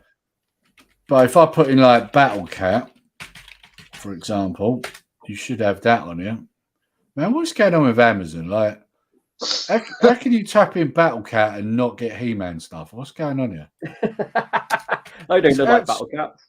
Absolute garbage, isn't it, Amazon? Their search engine's a pile of shit. Right, here we go. Now we can actually see what I'm actually looking for. So look, as you can see, looks like the same as the original because it's Origins, but it's more posable. Look. So you can adjust the knee joint and the head moves. And then, of course, you've also got Panther as well. Yeah. So Panther is pretty much the same. So, yeah. And you've got loads of other vehicles. You've got like the Attack Track, I think it is. And there you go. There's Stridor. But that's the miniature version. There was a green one that I think He-Man rode. Road Ripper. I don't think that's out. I haven't seen that one. I know that the horse one come out, but for some reason this stupid thing doesn't seem to be able to find it. Stridor, I had that as well. He's Stridor, but I'm going to put horses. See, look, they've got the miniature version because there's miniature figures as well. And if you look here over here, you've got the attack sled as well. So, yeah. This one here, Hordak, this version of Hordak is very expensive. Although... That's off She-Ra. Yeah, it's actually $36.99 on there at the moment. That's actually quite good. I've seen it going for way more than that. So, yeah. All right, let's drop that out a sec. Yeah. So, yeah, I mean, they've got some really nice stuff out. At the moment, they've got a new line coming out, which is Origins again. So, the same look as the originals, but it's Turtles of Grayskull. So, they brought the Turtles characters into Motu. Oh. So, basically, Trapjaw is mixed with... what's the little white robots out of Turtles called? I can't think what they're called. Do you know what they're called? Yeah, you know the little like white things that grab hold of you in Turtles? Little white robots that go along. I can't think the name of them. I think they're called mouse robots or something like that. They were called. Someone will know. I've got the early 2000s. Yeah, see, I've got a few of them as well, Scott. Yeah. Whiplash from the early 2000 lot looks pretty good. So does Stratos as well. Buzz off? I haven't got the buzz off one. Holds up so well today. Oh man, chat is moving so fast. A lot of the new figures, collectors now, new Gargoyles figures are going for like 50 quid plus. Yeah, see, the trouble you have is a lot of these figures now, they're being sold straight from like, that's my eldest boy, Kyle. Easier. A lot of the stuff now is being sold directly from the distributors. They don't bother with third parties now. A lot of it, they just sell it online straight from where they're made. So if you're not a collector and you're not aware of this, you miss out. That's the trouble. A lot of these things, a lot of these sort of limited runs, they don't really get announced much, do they? Yeah, look, that does look good, to be fair. Yeah. A few days ago, Skelly, it was going for $12.99. That was the one, by the way. That's what I was talking about. What? Once upon a time in life. Oh, okay. Yeah, yeah. I'm on eBay already. That'll be bought later. Oh man, the chat is so fast tonight. It does look nice. Yeah, it does. They are good figures. They are good quality figures. For the price they're charging, they're very good. 40 pieces when you take it out of the packet. Like, no, they don't. They really don't. These figures do not fall apart. Trust me. They're very sturdy. They look very good on the shelf. Trust me. That's why I like them, because unlike a lot of this new stuff, they're not cheap. They are made properly. I ain't got no room on the shelf. I've got too many blue. If you've got loads of them. The problem it's all dusting you got to do. yes, that is a pain. Yeah, trust me, that's a pain.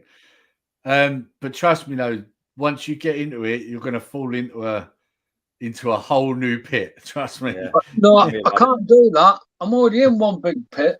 Does anyone play with radio controlled cars? No. My boys have got them. My boys have got them. Mousers. That's what they're called. They're very expensive. Here you go. I can pick one right off here for you. Are these petrol, Trevor, or battery? I got nitro and electric. All right. Put it on large screen. Oh yes, that's nice. Yeah. There's one. That's cool. Yeah, very nice. Yeah.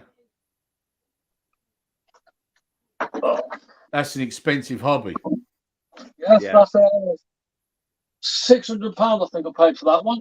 Wow. And what is that, battery or petrol? Yeah, this one's nitro. I got another one. That's nice. Yeah. They are sexy. Them. MP9. Nice. Do you actually go in? Do you actually a member of any clubs there, Trevor, or do you just collect them? No, I just play down the field. All right. Look at this, Jamie. Did Rock and Roller cut his hair in the dark? And this one's the granddaddy of them all. God, this one's heavy. I hope you got widescreen for this. Oh, Jesus Christ. That's massive. Yeah. That is huge. I'll tell you what, you wouldn't want that eating you in the leg, would you? No. I remember my best mate back in the 80s had a petrol one of them, and that thing used to go like shit off a shovel. Yeah. 50 miles an hour. Yeah. Really? Christ. Yeah, straight down the field. But you definitely don't want that hitting your leg. Nothing will stop it. Apart from you letting go the boat ones, Trevor. Yes. Yeah, I was going to say, somebody the other day, actually, I was walking the dogs and somebody had a little boat, little radio controlled boat. Jesus, that thing was cool as hell. He was doing stunts and that with it. It was amazing. Flying around it was. Yeah. I'm just trying to find what I was talking about earlier while you were talking. Because as someone remembered, they are called mousers. Trapjaw turtles of grey skull. There we go. So let's come back. Right, I'm just going to nip and get myself another beer a minute. All right, mate. All right. Sundays are my Saturdays. Back in a minute. So I need to add this other one, don't I? Let's have a look here.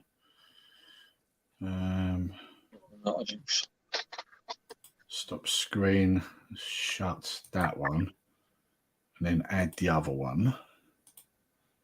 There we go. Right. So, can you see that? Yeah. See what I mean? So that's Trapjaw mixed with a Mouser from Turtles. Bit of a mix match. Yeah, and they've done that with a lot of the figures, and you get extra bits which make up Metal Botto, which you got also some of the others. You've got Donatello in like a kind of man at arms sort of costume. Yeah. You got mutated He-Man, so he's made out of see-through purple plastic, which looks quite good. Yeah, they all look quite cool. I'll leave it on there so that not Skelly, so that Tetlee can have a look. Tetlee, let's see it. Yeah. What's that? Did RC at the end make sense now? Yeah, it does make sense now. That's right. Well, see, I knew this because I've seen it on Facebook. So, because I'm sure you put some bits up on Facebook before, haven't you, Trev, about your cars and that? Yeah. Yeah. Send that off to Tesco for the shopping. yeah. I don't like that when they change the costumes. Always want them in their original outfits. Yeah, I suppose. I mean, they've got a pretty good Shredder looking one, but like I say, the mutated He-Man looks pretty cool. Let's see if I can get that one up.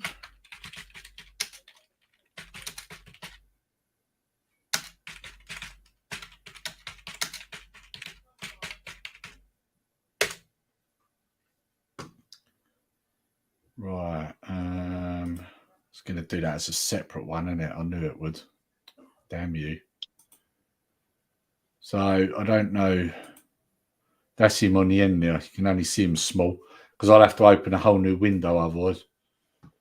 Okay, no worries. Yeah, so he's got green hair and purple see-through plastic.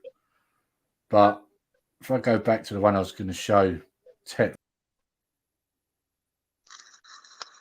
He's gone. Oh. Has he gone and we're still? Yeah, that's a bit weird, isn't it? So Here it comes. I pushed backwards, but I didn't do it on the right screen. Right, so let's try that again. That's what I tried to do. Right, hang on. Yeah, share screen. This is the problem when you've got too many things. You're doing too many things at once.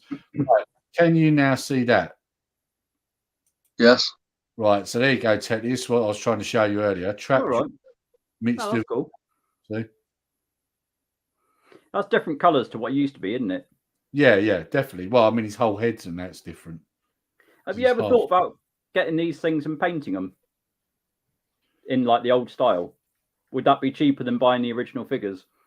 Yeah, but it doesn't even look the same though. Like his head's completely different to Trapjaw. Yeah, it's not even the same. But what I have thought of, well, actually, no, I'm not going to say what I have thought of doing because there's something I'm planning on doing on my collectibles channel, but I'm not ready to do it yet, so I'm not going to say anything yet. Oh, go on, give us a spoiler. No, I'm not doing it because sometimes I say things and then people nick the ideas. Like, you know. Oh, right, yeah, fair play. If it's paint Castle Grayskull, I've already seen a video on that. No, it's not that. I had an idea on something. I'm trying to think of a way I can say it without giving away what it is. Okay, keep it to yourself. That's it's going to do licking brushes and painting. The easiest way I can tell you is without going into detail. I'm trying to design my own character. Cool. That's all I'm going to say. That's cool. Yeah, that'd be interesting. Are you going to actually try and make like a 3D figure? I'm asking you too much now. No. I'm not going to do anything 3D. What I'm planning on doing is trying to use some original toys in order to do it. What's this? Didn't they do these mix-up figures for Avengers? With He-Man, I don't think they did. I don't know. Or you on about with Turtles, Kyle? Don't say you'll start to paint as well, LOL. No, well, see, this is the thing. I did actually think about it. And at one point I did say to Martin, because I was thinking if I could possibly sculpt these things, because they would need modifying. I did actually speak to Martin about doing the painting on it. So that way we could kind of collab on it. That'd be cool. They mixed up a lot of figures like that. I remember when out on 4th Street Sharks Xmas Presents once. And then yes, they did. Yes, that's right. Yeah, they did do some specials with them.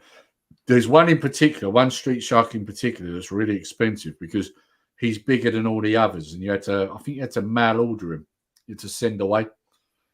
They class them as mail away figures, don't they? And he's more expensive than all the others.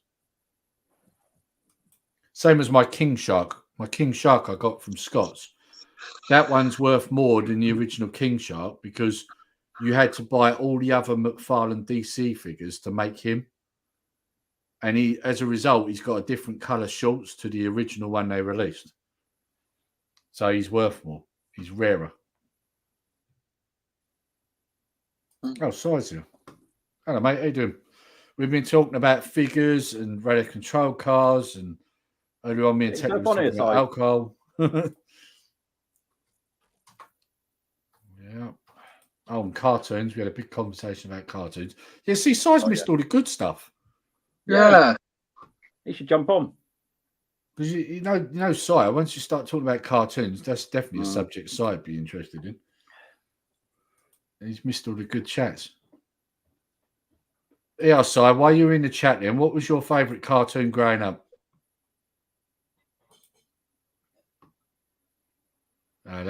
So Skelly's asking for a painting strip. He did do one the other week, didn't he?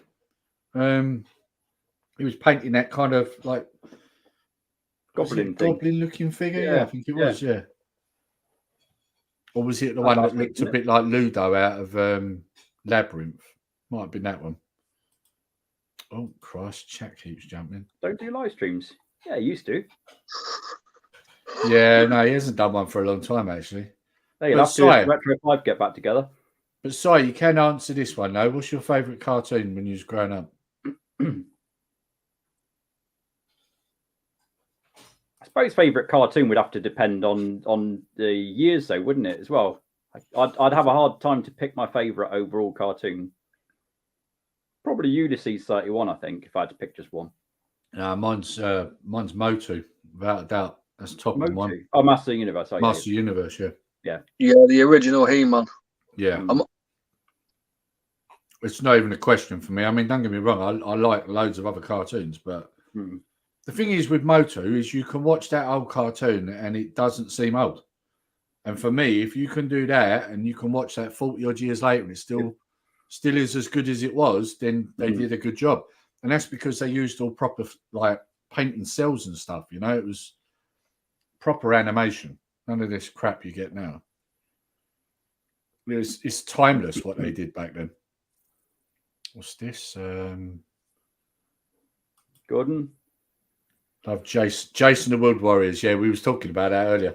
Now that's another one that I really enjoyed. The old Saw Boss. But unfortunately, for some reason, they only released that on Region 1.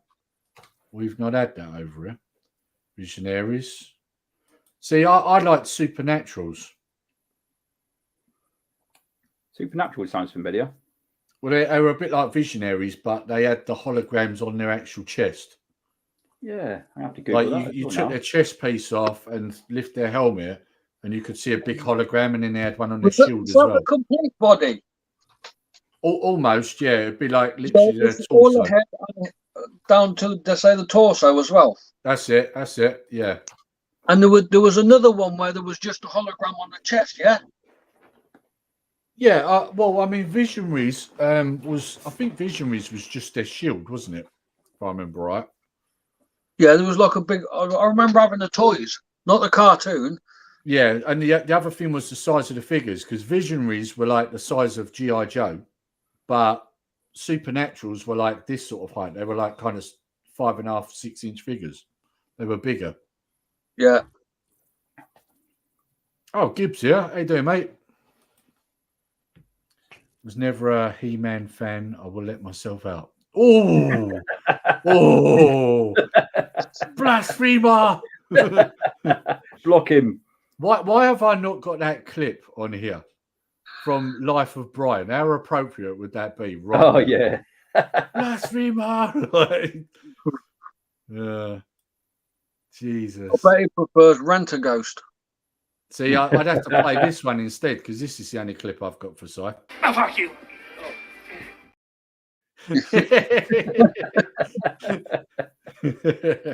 God, Rent-A-Ghost. Yeah, I remember that. Visionaries was chest and so it was chest. So he was right. I don't know. I was never really into it, but I was more Supernaturals myself. They were cool, not Transformers cool, but cool. Yeah, Transformers. I had loads of the original ones of them. Like I was saying earlier, Scott had a Galvatron in, and I really them little things that you put in your hand in a cage. I was going to say, were they behind bars? Yeah, I remember them. Yeah, what, Boglins. Yeah, I had Boglins. I think I was had a glow in the dark one. I remember him though. I had a little glow in the dark one. It was like, because you had the really big ones, and then you had the slightly smaller ones, and then the really tiny ones. I bet they're collectible now. They are, but they fall I'd imagine apart. they'd be usually kept in their boxes, wouldn't they? Because of the nature of them being in that little cage. No, the problem you have is they fall apart now. Ah, right. But they did re-release them. You can get newer versions. Yeah. They look a little bit different because they painted their faces and stuff on the new ones. Same as Mad Balls. They did the same. They fell apart and they re-released them as well. So, yeah, Mad Balls were class. I used to have the figures, the head poppers. You put the head on the body, push the button, and it popped the head off. One of them I had was called Oculus. So it's a red body with an eyeball as a head. Unfortunately, that's still in my mum's loft, but that one fetches a lot of money these days. I bet most of the time when you find them for sale, Lee, they're without their heads then. or the switches are broken. Yeah. Oh, right, yeah. But that one I'm on about there, I've definitely got one of them in my mum's loft, and I've tried to reacquire one, and they're so expensive now. So expensive. That's the annoying thing about it, like this is the problem. You go to reacquire these things, and they're so bloody expensive. Like here's something here, right? So who remembers Muscle Men? Do you remember these? No. Yeah. It was just like when he discovered the internet porn. When they it's way cooler. Little rubber plastic soldiers that we used to have. Yeah, they were little plastic guys. Yeah, you had all different types of them, like wrestlers and all sorts looking. So back in the day, you pull a pot of them for like, I don't know, something stupid, like £1, and you got 10 figures in them, right? Nowadays, for 10 figures, you're paying more like 30 quid. Bloody hell. Yeah. Yeah, Trevor. On the subject of them plastic figures, hang on a minute. Like that figure there cost me what 30 figures would have cost back in the day just for one. There you go. Got this about a year ago in it was just a furniture store. And they had them in there. I thought, oh come on. It's only about cool. Look at this. I know you're saying something here, Tetlee, but you've got to appreciate this comment here. It was My Little Ponies for me. It had loads and some are worth loads. Told me mum she have kept them or I'll punch her nipples off. You've got to appreciate that comment, haven't you? Oh, yeah. Who talks like that? So much stuff of value got. My mum just sold it all at car boots. Rach, you truly are one of a kind. I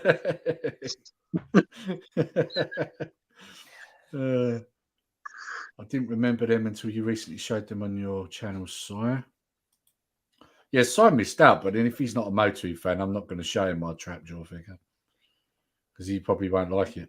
Got a shelf of Muscle Men. Yeah, he has. Bloody Martin got all the Muscle Men that come in the retro realm, didn't he? He's like, I'll have all of them. I get up there, none left. Was that those little robot things he had, or was that something else? No. The what I'm saying, the Muscle Men, what I just showed you a minute ago. See, I don't. That doesn't seem familiar to me. Those Muscle Men. Yeah, a load of them come in the retro realm, and Martin hoovered up the whole lot. So I got up there, there's like none left. Martin was up there quicker than a rat up a drain pipe. Yeah, he was. Yeah, you got to be quick with Martin. You have it's like Commodore 64 stuff. Like if Martin's around, you got to be fast. You can't mess about. Like he will pull the trigger on that stuff straight away. Yeah.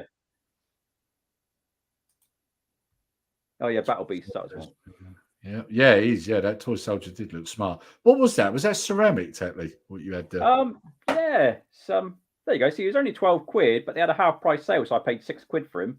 But yeah, he's like a ceramic thing. They had the other ones as well. They had like each of the different poses. I almost got the whole set. Should have done really. It is pretty cool.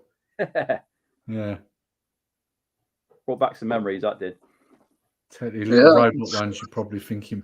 Battle Beast, probably is Battle Beast. That's the one. That's another one I had. I had a lot of them, and they're really, really expensive now.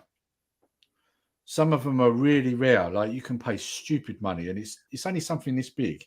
You know, and the thing is, it's whether they got the holograms, because some had holograms, little tiny holograms on them, and some of them had like a hole in the back and a glass dome thing on the front. So you looked through, the light come through the back, and you could see the logo because they were either wood, fire, or water, if I remember right. I think it was just them three. I think. Yeah. So depending on what ones they are, some of them are worth like crazy money. But again, like I said, loads of them back in the day, and they're all still stuck in my mum's loft. Did anyone have a $6 million man? No, I watched a video the other day. Actually, someone repairing. I was named after him. Steve Austin. Yeah, because my surname's Austin. Oh. And he was called Lee Majors, so that's why they called me Lee. Yes, he was, yeah. And see, now that's the thing. I got called Lee because of Bruce Lee. Oh, right. That's how I got called Lee. My old man was a massive Bruce Lee now. And as you can my parents were see, nuts on so am the I. So oh, yeah. that's a Bruce Lee that? picture up there, or canvas. Yeah. Did your mum ever tell you what you'd been called if you'd have been a girl? No. No, me neither. Did yours? Yeah. I was going to be called Gertrude if I was a girl. Oh, God. You told me you were a bloke. Oh, God. Gertrude. That should be like classed as child cruelty, that. Like, Yeah, that should be calls a a Friday kid night name. Gertrude. Jesus Christ, that's the worst punishment ever, that is, isn't it? So her nickname would have been Gertie. Oh, Dirty Gertie. No, that's not good, that. That's not a good name. Yeah, that would have been Dirty Gertie for sure. Do you know what? I don't know why. When I hear the name Gertrude, I think of a cow. Yeah, well, it does sound a bit like a cow's name, yeah. Yeah, it does, doesn't it? Yeah. Daisy and Gertrude. Yeah. Isn't that a magic roundabout? I think so, yeah. I think so. It is the cow's Gertrude. I think it is. I think you're right. Yeah. Oh, look, my boys just put sounds like a horse. Yeah, close enough. Did you see Rachel's comment above? Hang on, what was that? My man thought I was going to be a boy and I would have been called Ian. 8-bit Ian. Yeah, 8-bit Ian don't have the same ring to it, does it? Oh, no, it was Ermintrude. Yeah, she's right. It was Ermintrude. Oh, yeah. She is right. Yeah. No, see, both of my boys got named after film characters. So my eldest, I wanted to call him Reese, but his mother wouldn't have it. So I was trying to think of a name. And then one day I was sitting there watching Terminator, and of course the character in that's called Kyle Reese. And I was like, what about Kyle? Oh, yeah, that's all right. I like Kyle. And that was it. That's how he got his name. And then Connor was named after Highlander, Colin McLeod. Oh. So that's, yeah, because both them films are films that I really love. So, yeah, that's how they got their names. So they were both named after movie characters. I bet plenty of people have been named after movies. Oh, yeah, definitely. I mean, I'm just glad that when I got named after Bruce Lee, I wasn't called Bruce. Could have been way worse, couldn't it? Christ, Bruce. It could have been worse. You could have been Gertrude. Whoa. Yeah. My older brother, he used to be a punk, and he hung around with this French girl, and her last name was Shock. And when she had a daughter, she called it Electric. Nah, really? Is that a really bad joke, or are you being serious? No, I'm being 100% serious. Oh, my God. He must have been dying to get married. Just so you know, right, if that kid ends up being a drug addict, I totally get why. Electric Shock. She just needed to get married to someone with a surname of Blue, didn't she, really? No, that would be terrible, wouldn't it? Blue. I thought your lad was named after Kylo Ren. No, he wasn't. Shut up. Why would I name him after that character? Jesus Christ. You know he's in the chat, right, Scott? Like, he's right underneath you in the chat. I'm glad I wasn't called Reese. Well, to be honest with you, initially, the reason why I wanted to call him Reese was because it was one of my relatives. I got a great uncle somewhere that was called Reese. That's why. Reese wouldn't be a bad name, because then you could have bought those sweets, those peanut butter cup things, and they would have been yours, wouldn't they? They'd have been, those Reese's. Yeah. Yeah. I went to school with a kid called Asda. Oh, no. Shut up. That can't be right. Asda. No. No budget.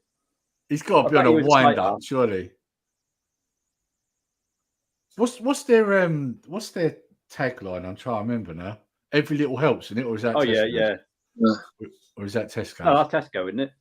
It's a rollback, isn't it? Oh, I don't know now. It's one of them, isn't it? Yeah. Can you imagine that? Like, that's what he'd have happened to him on the school playground. Yeah. All the kids would be slapping their ass Slapping at him. their ass. Well, I suppose it's got to be better than being tangoed. Remember that one? Oh, yeah. Oh, yeah, They yeah. banned that, didn't they? Yeah. Well, We've just burst been eardrums. tangoed. They were bursting eardrums on kids, weren't they? Back in Yeah. the day, yeah. Same as then they changed it to the yelling one, and it's like, yeah, that's no better. Like yelling in people's ears, oranges. I mean, that's not going to be any better, is it? I like this. My dad said he wanted to call me Cock to go with our second name Roach. I knew you would bite, nerdy. Yeah, see, I knew he was winding me up, the bastard. He knows I hate that fucking character. 100% true. Really? Asda? I bet there aren't any kids called Little. What was his last name? Can you remember? Price. Asda's last name. Can you imagine that as Was it? Someone- Was it? Is someone- cheaper? Have you got? Asda is cheaper. Google him. Try to find him on Facebook. Have you seen that clip on YouTube, like where the guy rings up and he basically spells out a name for him to call out on the tannoy, and they basically end up calling out Tesco's. Anyone for a BJ? Huh? Or yeah, anyone for a BJ or something? No. He rings up Asda's and he spells out something for them, and when they read it out on the tannoy, it's Tesco's is cheaper. Oh, That's what he gets them to say. It's good. Kylo Ren, that rip-off bootleg Darth Vader. I wouldn't even insult him by putting Darth Vader in the same sentence as that name. It's just an insult. Just tarnishes it. Kylo Ren is a whiny little emo bitch. And that's how everyone should remember him. I went to a job interview with Asda. It was awful. I can imagine. True that. Yeah, if I remember right, somebody told me, because someone I knew went for a job with Asda's, they used to have to go into like you was told you had an interview and you're thinking, oh, I've got in a good chance here. And then you get there and you find out like you're in a room with like 30, 40 other people. And then you had to go and do all these tasks and that to prove you was worthy of the second interview. I had one of them. And I remember my mate telling me, I was like, you do realise this is for a job that's stacking shelves, right? He was like, yeah, I know. He said, that's why I'm not going back. Fuck that shit. Bonkers, isn't it? Like, stupid. I remember I went for years ago. I went for an interview with Southwest Water, and I went down there, and I dressed all smart. I thought, yeah, it's nice to get an interview. And I went down there, and there were about 60 people there. And I got chatting to people, and they said, "Oh yeah, this is like the first interview of 3 or something. It's like crazy. a knockout thing." I thought, you're joking. It's like, mate, you do realise this is for putting beans on a shelf, right? Like, Yeah. it's not like I'm going for a lawyer's position here. Like, you know, It's a bit like it's like a battle royale job interview, isn't it? yeah. Can't remember his surname. No one will probably ask him as they were rolling around. Yeah, that's true. Yeah. Anyone with asthma in the class would be like almost dying at that point, wouldn't they? You imagine that? What's your name? Asda. Oh my god! Can't believe that. I think people are cruel to their kids. Like, it's like, do you name your kids with the intention of getting the shit kicked out of them at school? Because that must be what you're trying to do at that point, right? I mean, I remember my sister wanted to call my nephew Ben, right? Yeah. Now, I remember saying to her, no, don't call him Ben. And she was like, why? I was like, think about his last name. Now, I'm not going to say his last name because obviously, we're on a stream. But it would have spelt out, his initials would have been B.O. I was like, don't fucking do that to him. Seriously. Like, he goes to school and his initials get called out as B.O. That's him getting, like, bullied for the next few years. Yeah. Like, you imagine it, can't you? So don't call him that. It's like if you had, like, J as the first initial and someone called you Ben, then your initials would be BJ. That would be just as bad, right? Like, you just don't I never do think that. if I was given a name, I've got to be honest. You just don't do it, you've got to think about what you're calling your kids. Because you could well determine whether they get the shit kicked out of them on a daily basis at school. What's this Kyle's saying? At least people can get interviews. I can't. Yeah, I know, boy, but this is a thing. Like, I mean, unfortunately for what you want to do, it's going to be a little bit harder for you, isn't it? So my oldest boy, he's studying to be a mechanic. So, and obviously he wants to get an interview for a part-time job while he's at college. So, which is very commendable. Like, getting interviews is as hard as getting a job these days. Yeah, I mean, some kids would be happy to just go to college a few days and then sit around the rest of the time. But yeah, I'm happy to say that my boy's got the right mentality. He wants to work, So yeah, good stuff, Kyle. Yeah, so just keep at it, boy. You will get somewhere. Yeah. We had to do a jingle as I was the oldest by about 20 years. I phoned up and a woman didn't listen to what I said. I know I was the IT department by the time I realised we were 7 minutes into the Callion. Callion? Cool. Right. Okay. Yeah. Got you. Trying to work out. And then I told off by the security guard for bringing a dog in. It wasn't my dog. It was a Jack Russell that followed me in. I wasn't destined for the job. So, hang on a minute. So Rach didn't get a job because she was dogging? I'm not sure that's what she was trying to say there, Tetlee. No, but remember in Uncle Buck when he called the girl's boyfriend bug spray? Yeah. It's like Gary and Phil Neville's EC footballers was called Neville, so Neville. Really? No, really? He was called Neville first name. Is it Neville? No. Really? Jesus. They obviously didn't like him much. You really got to be out of ideas, ain't you, when you name your kid the same name as the last name. Like, seriously, you should be ashamed of yourself. I mean, you're not going to should not have kids at that point. You're not going to do a name last minute, are you? So you've had a time where you've sort of had that idea. You'd assume that the next day you're going to think, actually, that's really cruel. It is, isn't it? I mean, could you imagine, like, for the rest of your life, you've got to explain to people that. You'd be, what's your name? Neville. What's your last name? Neville. No, what's your first name? That's how every conversation is going to go for the rest of your life. That just would not be funny. That imagine that for like 60, 70 years. Every time you meet someone new, my name's Neville. What's your last name? Neville. No, what's your first name? Neville. You got that for the next 70 years every time you meet someone. That'd be like the two Ronnie sketch. I don't know if you remember that one with you. Yeah. Guys on the allotment with the what is he? 60 watt and yeah. It's like the Four Candles one as well, isn't it? Yeah. Oh, I love two Ronnies. No, Four Candles. Yeah. You can't beat the two Ronnies. Like classic comedy. Do you ever see the one where they changed the word? Well, basically they're playing in a brass band and they put words to the songs or the tunes.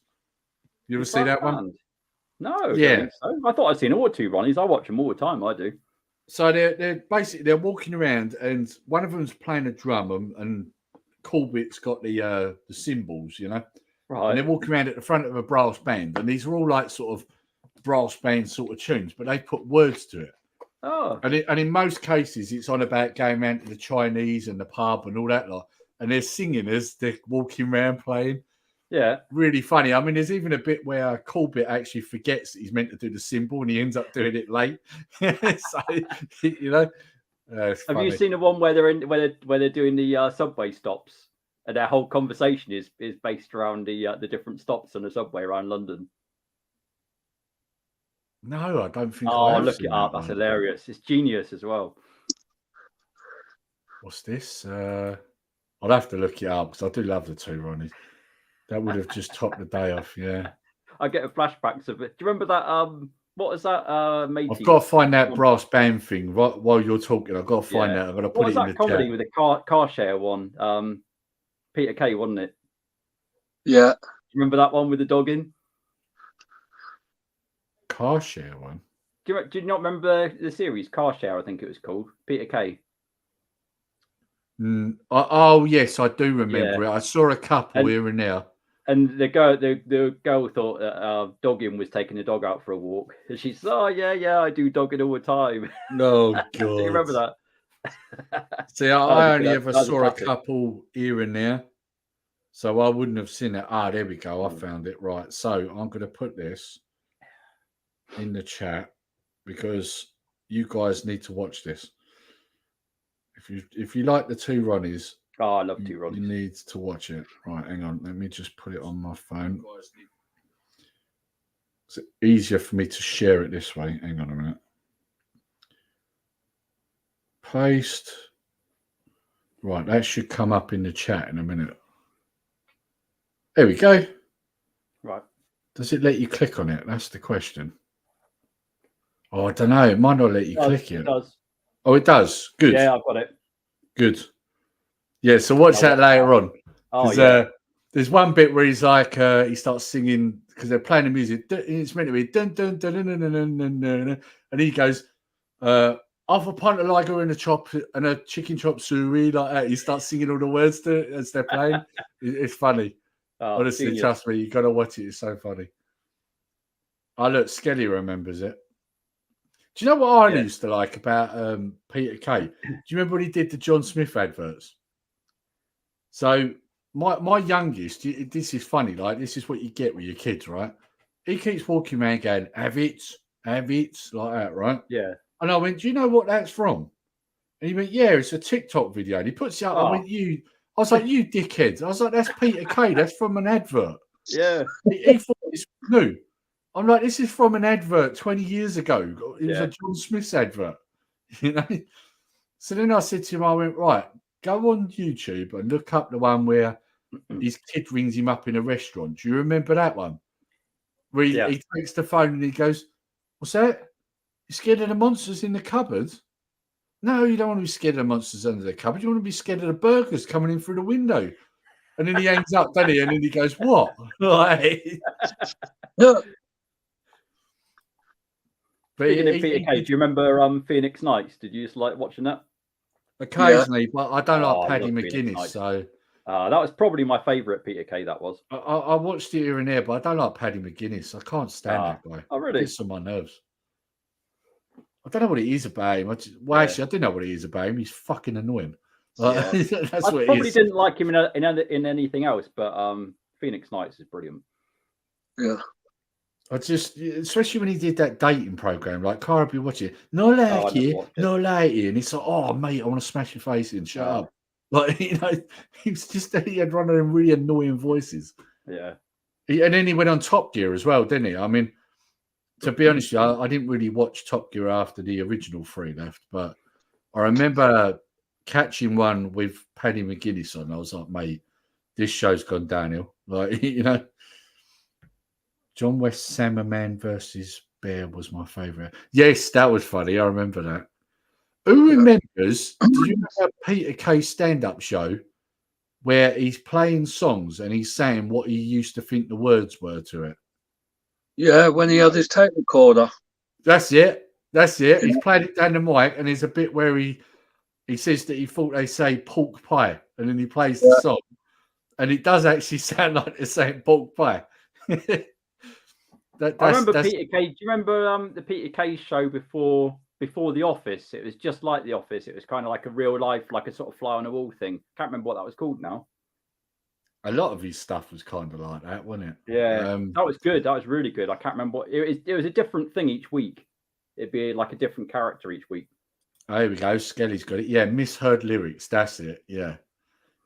Because, like, for example, he plays a bit of one of Michael Jackson's songs, and he says, sounds like he says, your burgers are the best. And then when he plays it, it's like, yeah, it does sound like that. You know? It's funny, like, it's only when he points it out and then he plays it, and you're like, yeah, it does. You know? That's the genius of Peter Kay, though, I suppose. Like, that's the genius of any of them comedians, you know? Yeah. They're a dying breed because they notice things that normal people don't, you know? Yeah, but if you think about it, it's tough for new comedians these days because there's so much you can't joke about. It's got to be pretty hard to let your imagination go, isn't it?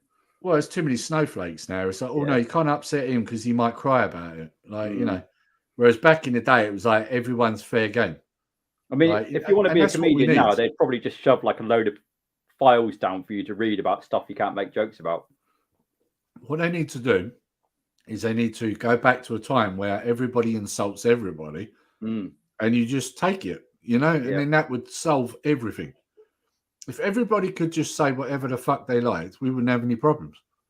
It's because over time, it's like oh, you can't say that, and you can't say this, and you can't say that, and you can't say this. It's like, right. So now no one knows what they can say to each other, and you wonder why everybody's on social media. Well, that's because now they're not allowed to really talk to each other because you said they can't say this, this, this, and this. And it's like, oh, why is comedy suffering? Oh, I wonder, because you said they can't say this, this, this, and this. Basically, what you've done, or what they've done, is they fucked up everything social in the world by telling you can't say stuff. I mean, freedom of speech is gone, isn't it, at this point? Yeah. Yes. I mean, if you notice, I think it was Frankie Boyle. Now, Frankie Boyle, everything that guy said was offensive. It was. But fuck me, it was funny, right? But as a result, he had so much shit over the things he was saying that he actually quit comedy. He just stopped. So I'm not doing this anymore. It ain't worth it. Yeah. You know what I miss, though? Do you know what I miss, right? And this isn't even offensive, or it shouldn't be. And that's cheeky humor comedians like the two Ronnies and Jethro and the likes. Yeah. That sort of just, it's fairly innocent, but it's cheeky humor. It's got to be one extreme to the other now, isn't it? Yeah, I mean, this one here, what Skelly's saying here, I mean, this one is rightfully so. This was offensive. Either way you look at it, you know, what he said wasn't right. So there are things that should be maybe, you know, forgotten about. You know, you can't remember Alf Garnett. Don't play it, whatever you do. Yeah.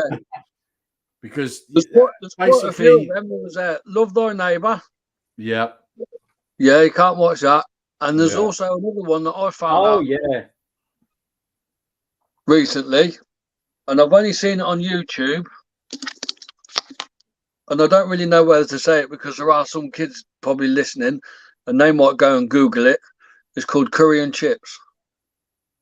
I can imagine. Yeah. Do not Google that. Don't go any further with that one. A lot of new words. Yeah. I mean, that's the thing. I mean, I think certain things, like, for example, like what people are saying here, Alf Garnett, you know, certain things like that, yes, I do think there is a limit. You know, there were things he said that, yes, shouldn't be in comedy, let's be honest, because that is probably the most offensive you can get. And so, yes, you shouldn't be saying that, right? But, you know, when you've got people taking the mickey out of each other over everyday things, you know, that should be allowed because, well, let's be honest, that's what we all do. That's what we all do in real life, isn't it? When you go to work, are you telling me you don't take the piss out of people at work? I do. I do it all day long, and I work security. I'm always taking the piss out of people. What's that? It helps me get through the day. Exactly. To me, you know? when take the piss out, you come over there and punch your lights out. Which one's going to comedy? Everything should be, unless you're being really sort of spiteful with your humour. Everything should be sort of allowed, if you know what I mean. On the buses, I've been buying the TV series of that. I've got loads of them. There's 11 series, and I've got up to series 7. I need to get the last few. Uh-oh. Yeah. Your lad's Googling it. Oh, God. Of course he is. See, this is the thing. When you say kids don't do that, you should have known that my boy was going to check that. Right, Kyle, whatever you find, do not put it in the bloody chat on here. This is all your fault, Trevor. I'm telling you now, boy. I'll kill you. That is terrible. Yeah. That's the point with my boys. If you tell them, like, I'm in there the same as I was when I was younger. If someone tells you don't do it, you'll do it. That's the thing. Yeah, but I mean, like I say, you know, like I say, going back to what I was saying, you know, people take the mickey out of each other. They do, and that's natural. That's what humans do, right? And don't get me wrong. Yes, there are certain things that are stepping over the mark. You know, like we're saying, yeah, all right. Things that Alf Garnett said, yes, they should not be repeated. They shouldn't, you know. But that's an exception, you know. When you turn around and you call someone a snowflake, that shouldn't be offensive, because if someone's that tightly wound, they should have the piss taken out of them. You know, that's how it should work. It's true, isn't it? If someone's like literally that highly strung that they're upset by everything, then they are there for you to take the piss out of them, and that's how it should be, you know. And to be honest with you, this is the thing, right? When you get people like that, the only reason they're like that is because society has gone, oh, don't do this because you might upset him. Don't do that because you might upset him. And now that's why he's a wimp. The trouble is, Because, the more they you know- talk about it, the more people think about it, and the more people get offended by it. Exactly. Instead of it just being a passing joke, it becomes Yeah. like deep, meaningful. You have to kind of think about the You've created implications of it. the problem. Yeah. Yeah. Exactly that. Exactly that. You know, like, this is the thing, right? I mean, we all know it. We all went to school. When your mates took the piss out of you, it made you that bit stronger. And in fact, actually, what you then learned was how to come back at them. Yeah. So if your mate said, oh, look at the state you twat, you know, you'd be turning around going, come on, mate, do you not see what you look like at the weekend? Christ, licking windows. You know, that's what you'd be saying, wouldn't it? You'd go back at them with something, you know? And that builds character. You learn how to get your way through life. You know, you juggle your way through. Builds character. But unfortunately now it's like, oh no, we must wrap everyone in cotton wool. And then you wonder why they can't function in normal life. Like, this is why. You created your own problem. That term, man up, literally does make sense, don't it? Yeah, it does, yeah. You know? Yeah. So what's this? The intro. Oh God! Now Scott's. I'm guessing like either Scott already remembered or he's watching it. Jesus! To remember. You started something now, Trev. You started saying now, Trev. You really have. Don't watch it. But please, I'll tell you what. Watch Chubby Brown instead. It's a lot less offensive. Well, you know something's bad. You know something's bad if someone says Roy Chubby Brown's less offensive. Yes. Well, I'll be honest. I was never a fan of him. I never thought Chubby Brown was really funny. He was just vulgar, really. He wasn't actually funny. That to me was like the tide change of the humor of the likes of Two Ronnies to a more sort of crude humor, if you know what I mean. You lost that cheeky humor at that point, and it went into like a different phase of humor. I wouldn't say it was totally gone. I mean, I think Lee Evans was an exception there. Yeah, probably. And even Michael McIntyre to a certain degree. Yeah, I've kind of got fed up with him now, but yeah, Michael McIntyre I did like for a long time. You know why you're fed up with Michael McIntyre at this point? Because he's bloody on everything. Yeah. Him and Stephen Mulhern. Fuck me, that guy, Stephen Mulhern. Why is it that everyone seems to think he's the best bloody presenter than Sliced Bread? I don't even know him. He's that guy that used to do that in for a penny, in for a pound, and bloody catchphrase, and now he does Deal or No Deal. He's on everything. He's on Dances with Ice, I think, or Dances on Ice as well. Yeah, I never watched any of that stuff you mentioned. See, so seriously, every time you turn the TV on, I just googled him. Yeah, I recognise him. Every time you turn the TV on, it's mate, you again. Yeah. Like, is he the new Anton Deck? Is he? Yeah. Oh. And it's annoying. I mean, I don't even really watch normal TV, and I'm fed up with seeing his face. So I don't know what other people. I can't stand that bloke on the new Gladiators that used to be on that Pointless or wherever it was. I haven't watched the new Gladiators, if I'm honest. I haven't watched it. I've only watched one episode so far, but the guy that used to be on Pointless, and he does always fake laughter, like really over the top. Oh. If you haven't seen him, you're better off. Tommy Cooper. He's a legend. I saw the episode Tommy Cooper died. I saw that live. Oh, man. Live at the Palladium, yeah? Yeah. I saw that too. Yeah. I remember because I couldn't understand why I was being rushed out the front room all of a sudden. Yeah. When it was on. We were all sat watching it. We just assumed it was part of a joke. And then hang on a minute. Yeah, exactly the same. And I remember when it came back, I remember my mum taking me out of the room. And I couldn't understand it. It was like, I'm missing Tommy Cooper, like, you know, because I used to find him hilarious, you know. He had the left and right boots, didn't he? Yeah. No, that was Jimmy Cricket. Oh no. Yeah, the thingy hat. The what do you call him hat? Jimmy Cricket. Fez hat. It's a Fez, wasn't it? Yeah. I get everybody mixed up. I do. But I mean, like going back to what we were saying about Lee Evans. I mean, I like Lee Evans. I think his later few live shows were not quite as good as some of his earlier ones. But I always remember the joke where he says about when he said about the riots. He said when they walked into Sports Direct, they was like, oh, it's already been done in here because of the state Sports Directs are always in. I thought that was hilarious because when he said that, I was like, he's right. He's absolutely right. Who's this that said that? Lee Evans. Oh, Lee Evans. All right. He's talking. I got put off Lee Evans because of the whole sort of shirt collar thing. It kind of got on my nerves, the sight of him. He was talking about the London riots. Is that Lee Evans that had the great big shirt collar, or am I thinking of someone else? No, you're thinking Hill. Yeah, Harry Hill. You're on about Harry Hill.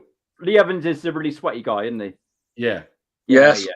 Yeah, that's right. Yeah, Lee Evans. Lee Evans, right, the one with the funny voices. Lee Evans is. Yeah. No, he's all right actually. Yeah.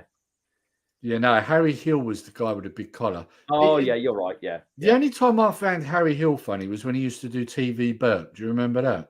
Yeah. Yeah. We used to take the piss out of other programs. Wasn't that a bit like what was the one with You've been framed. the guy with the small hand? Oh, yeah. Oh, you're on about Beadle. You're on about Beadle. Yeah, Jeremy Beadle. You know, TV Burp wasn't that. No. What's that? Walsh. Yeah, Walsh. That's who it is who does the Nuclear 88, isn't it? Bradley Walsh. He's another one, though, right? I mean, admittedly, I used to like Bradley Walsh, but he's on everything now as well. It's like ITV or whoever it is have only got like a certain few names they can choose from, and that's it. They ram them down your throat. Yeah. I mean, don't get me wrong. You want a bit of a variety, didn't you? I mean, I know back in the 70s, you know, you had people like Forsyth that used to get a lot of the jobs, but there were other people. There were other people. You did have another 4 or 5 people, but just of late, it's like there's only 2 or 3 people, and that's all you're getting on everything. And like I say, I don't even really watch normal TV, and I've noticed that. So it must be really bad. You've been framed. Yes, that started with Jeremy Beadle, didn't it? Yeah. Before that, there was one Game for a Laugh. Remember that? Oh, yeah. Yeah, I do, Yeah. With Henry Kelly, Sarah Kennedy. Who was the other one? Jeremy Beadle. And him that used to do Stars in Their Eyes. Oh, Matthew Kelly. That was Matthew Kelly that did Stars in Their Eyes. Yeah, and then who's the fella that done Going for Gold with the ears? I was going to say, wasn't that Henry Kelly Going for Gold? And then there was the woman. That was Sarah Kennedy, was it? I don't know. Oh, Harry Hill was a qualified doctor. Did not know that. Yes. He was once called up for it on a plane.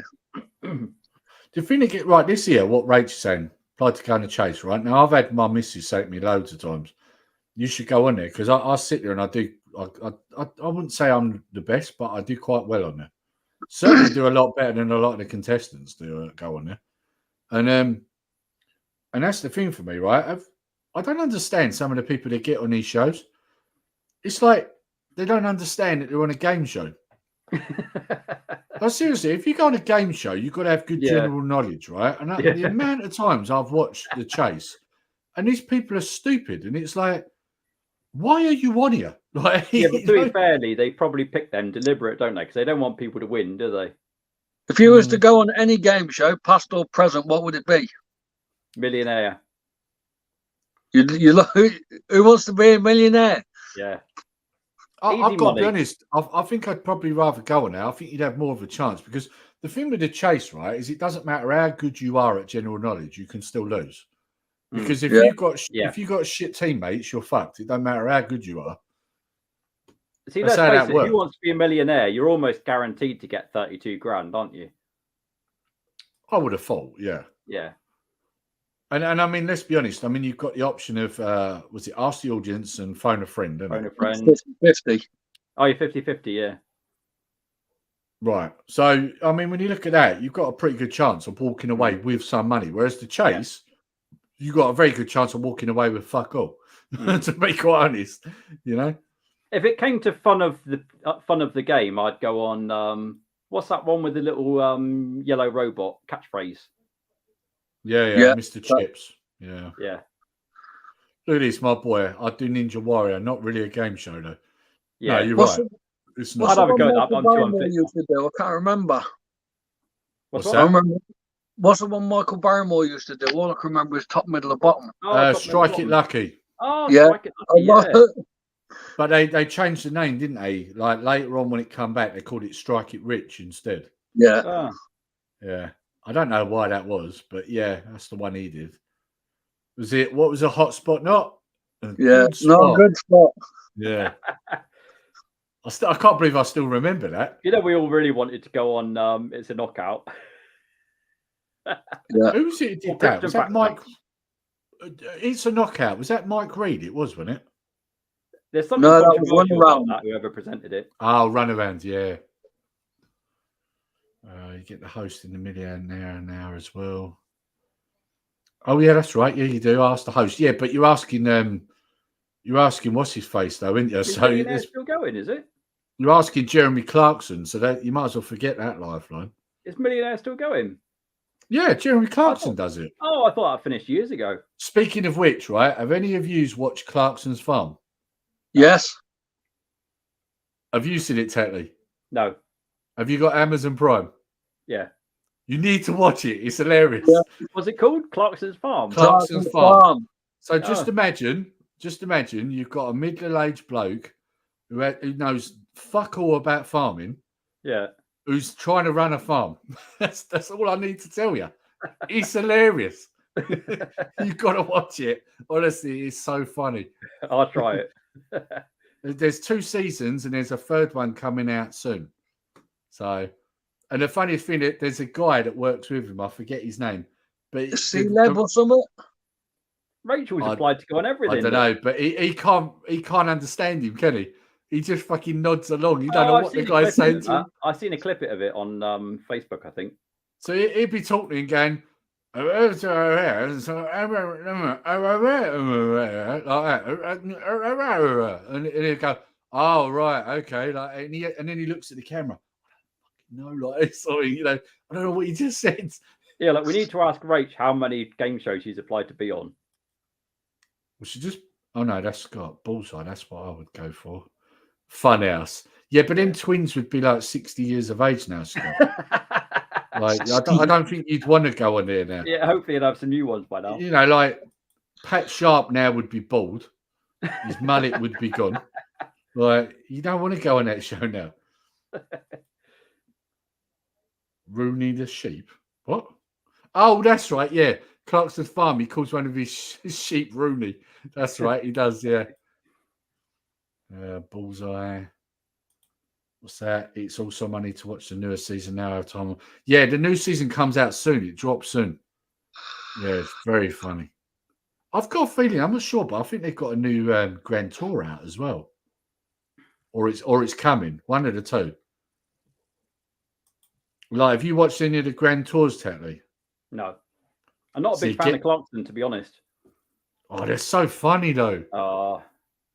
Like, one of them, like, James May nearly kills himself. Like, and the word, I know I'm laughing when I say this, but it is actually quite funny. He goes flying down this tunnel. They all do it in these these stupidly fast cars.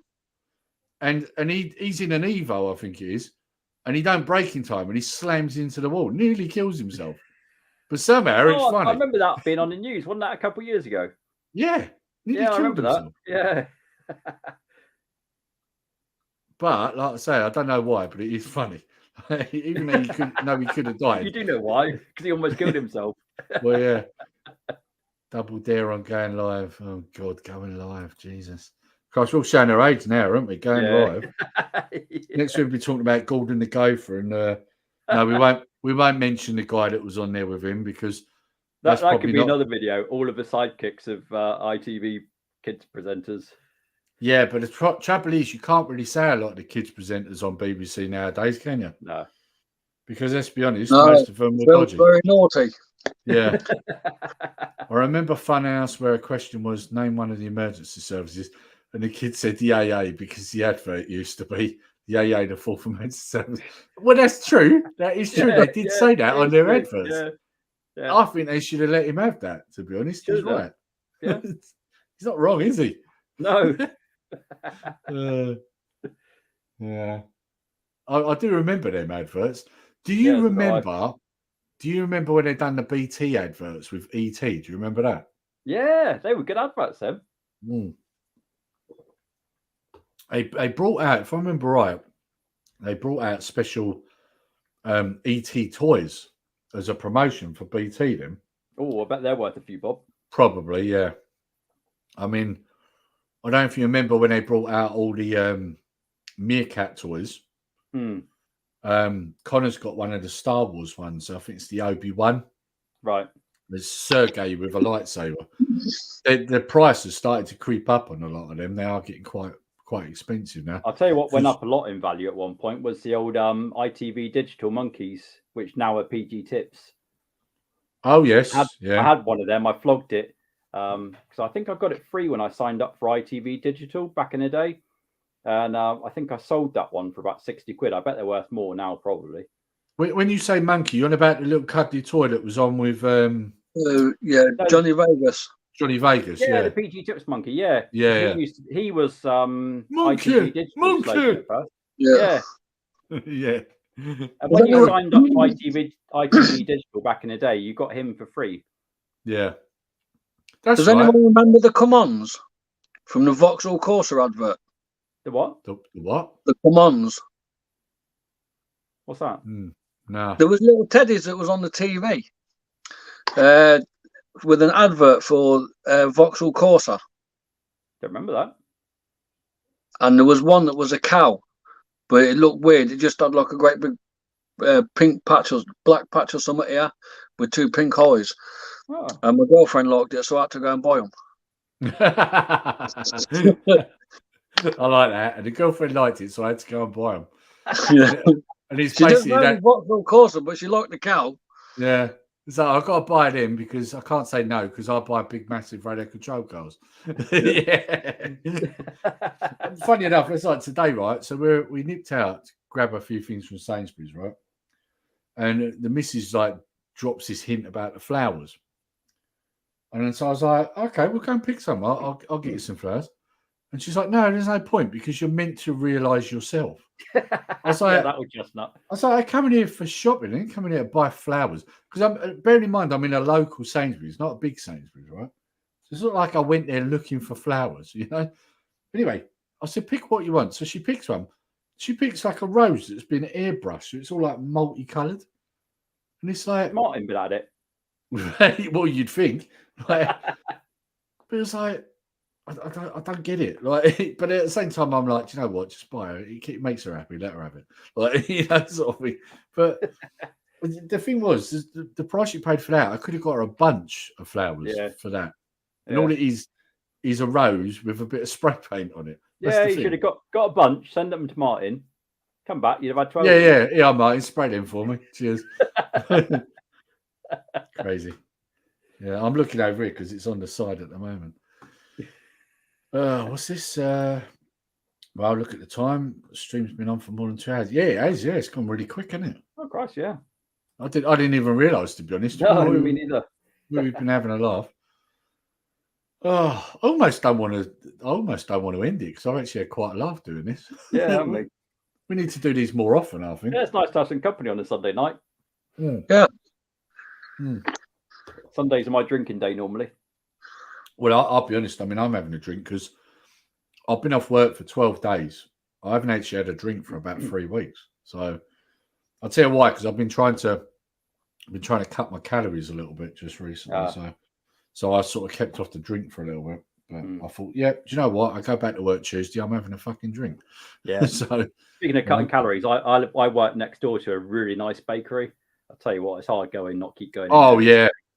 Oh. Yeah, that would be bad because you open a window or a door. Yeah. In the summer when I got the door open, you just get the smell wafting in constantly. Yeah, that's not good, is it? Yeah. Do they make like their own bread and stuff? Eh? Does the bakery make like their own bread and stuff? Because that's a killer. Yeah, and 6 o'clock in the morning. Yeah. Man. We used to live next door to a bakery when I was a kid. I used to get up. I used to be engineering at the time, so I used to start work at 7 o'clock. And when I used to go to the toilet, open the window, and it was like right close to where they used to cook the cakes. You'd open the window, and all you get is a waft of fresh donuts coming in. And you think, oh, donuts are the worst as well. Donuts is definitely like. Have you ever noticed when you're on a seafront and they're doing fresh donuts? Yeah. I don't know what it is. It's like drugs. Like you smell Yeah. it, and it's like I must have one. Like all of a sudden you turn into Homer out of The Simpsons. Yeah, Oh it's no, it's like they should be illegal. Them things. Yeah. It is. It's more addictive than drugs. I'm convinced. Yeah, of it. it's got to be up there. that and like what you say, rock and roller, like Trev, you saying earlier about bread. That's the same. Yeah. You know, you smell next like door to me, freshly. they do all this what do you call it, sourdough bread. Smells amazing. I don't know. I don't know. I don't remember what that smells like. If I'm honest. Oh, it smells bloody good. But I mean, the normal bread for me, just that you smell it, and the thing is, bread's the I do like worst bread. as well. Yeah, like bread's really not good for you. Like, no, it's not. Cardinal sin. Oh, it's very bad for weight gain. I mean, you eat bread, it literally, you're looking at that and you're going, oh, it's a loaf of bread. But what you should be looking at is a big mound of fat, because that's what you're going to gain from it.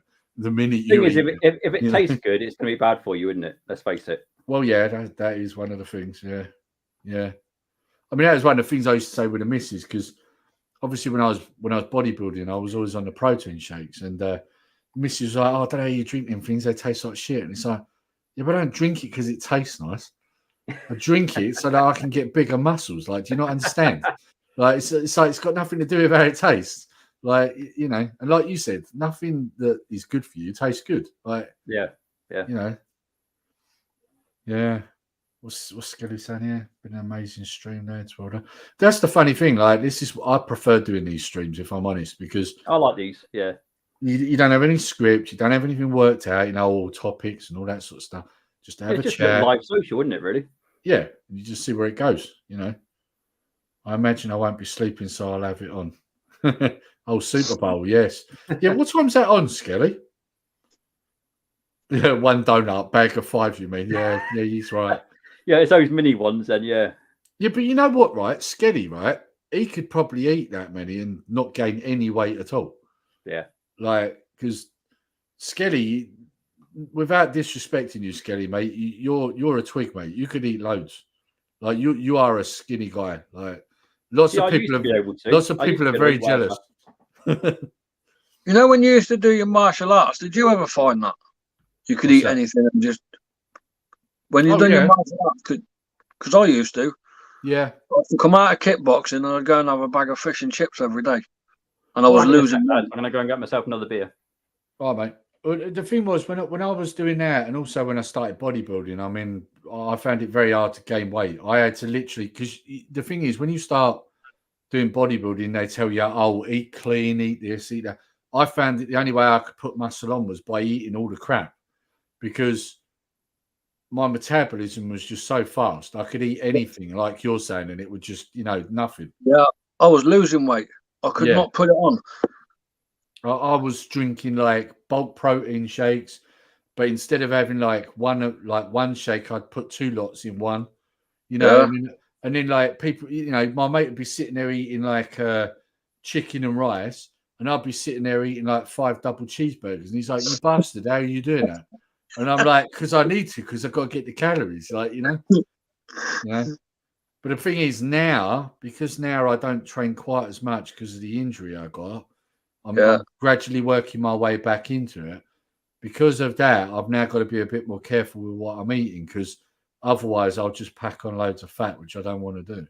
So, I mean, I'm gradually getting back into it. Like, I'm not at a level I was at, and I probably never will be. But the plan is to try and get myself in a nice shape. Again, that's all I'm worried about. So, doesn't it start 11 p.m. our time? Maybe, and it depends, because different areas of America are at different times. I mean, some areas are like, I think, 5 hours behind us. Some are 6 or 7. It depends on where it is, I suppose, don't it? You need a mini fridge in the games room. Come from the gym and then pop to a shop for a beer and a pizza. I use it as an excuse to eat crap. Yeah. Hello. Oh, it's James. How you doing, Jim? So, if you're not aware of who Jim is, he normally is in the chat of Martin's streams. So, see, Jim's the best person to probably ask. Jim, what time Or how long till the Super Bowl starts? Because then I can work out what time it is in the UK. Jim will know this. Actually, where is Martin? He left a couple of comments and then I think he disappeared, didn't he? Yeah. Yeah. Must be licking his brushes. Yeah. Oh, kickoff is 11:30, so that's our time. So, like I say, depending on where it is in the States, I mean, some areas they're like 5 or 6 hours behind, I think. So, Oh, he's there. oh no, Martin is here. Right, okay, there he is. Martin should have jumped on. Speaking of which, actually, I think Martin said he was going to watch the Super Bowl, didn't he? Although I remember Martin mentioning this last week. Martin, did you get mixed up and think that the Super Bowl was on last week? Because I know he was mentioning this before last weekend. And so I was surprised when I was watching the TV the other day and they said Super Bowl this weekend. And I thought, hang on, I thought that was last weekend. But it was because of what Martin was saying. Just doing bits. Starts at 6:30 p.m. East US. So 11:30 your time. Right, okay. Oh, so in the next hour then. Oh. There you go. Straight on there. 49ers, I think, innit? If I remember right, in the final. I'm sure it is. Hang on. Quick check. Let's have a look on my phone. Let's see what we got. I'm sure it is. I'm sure it's the 49ers. What Super Bowl then? Is that American? Yeah, football? Chiefs versus the 49ers. See, I know my shit. I might have a Raiders hat on, but I know my shit. No, I used to watch American football a lot back in the day. I can't say I really do much these days, but because when I used to watch American football, the Raiders were LA. And then they were Oakley, and now I don't know where the fuck they are because they kept moving them about. Actually, Jim will probably know the answer to this. Where are Raiders now? Is the Miami Dolphins still going? Yeah. Yeah. See, yeah, Chiefs and 49ers. I was right. It was the 49ers, yeah. Some of the teams, I think, had to change their names, didn't they? Because they're offensive. No, I'm serious. No, I am serious. I'm serious. Some of the teams had to change names. Really? Yeah. Please don't tell me the Harlem Globetrotters. Right. Well, that's basketball. Yeah, I know. What's that? Globetrotters got to be offensive to Globeso, surely. 8 hours behind. Yeah. So he's 8 hours behind us. Right. Okay. Got you. I really don't know much about. Oh, well, okay. He doesn't know much about football. Man, you must be the only American who don't.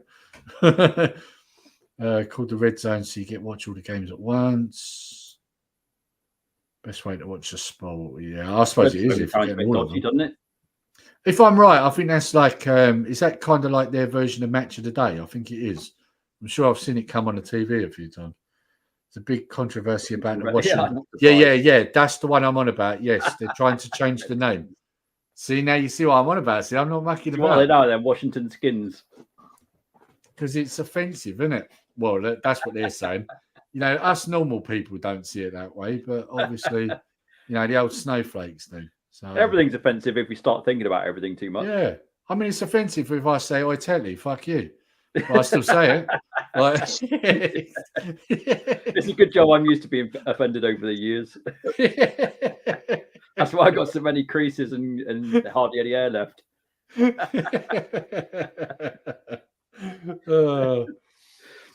Right. Well, I suppose we better wrap this up, really. Yeah. Because we've been going a while now. And obviously, people have lives. Yeah. But yeah, I've enjoyed this. We definitely got to do this again, without a doubt. Yeah, sure.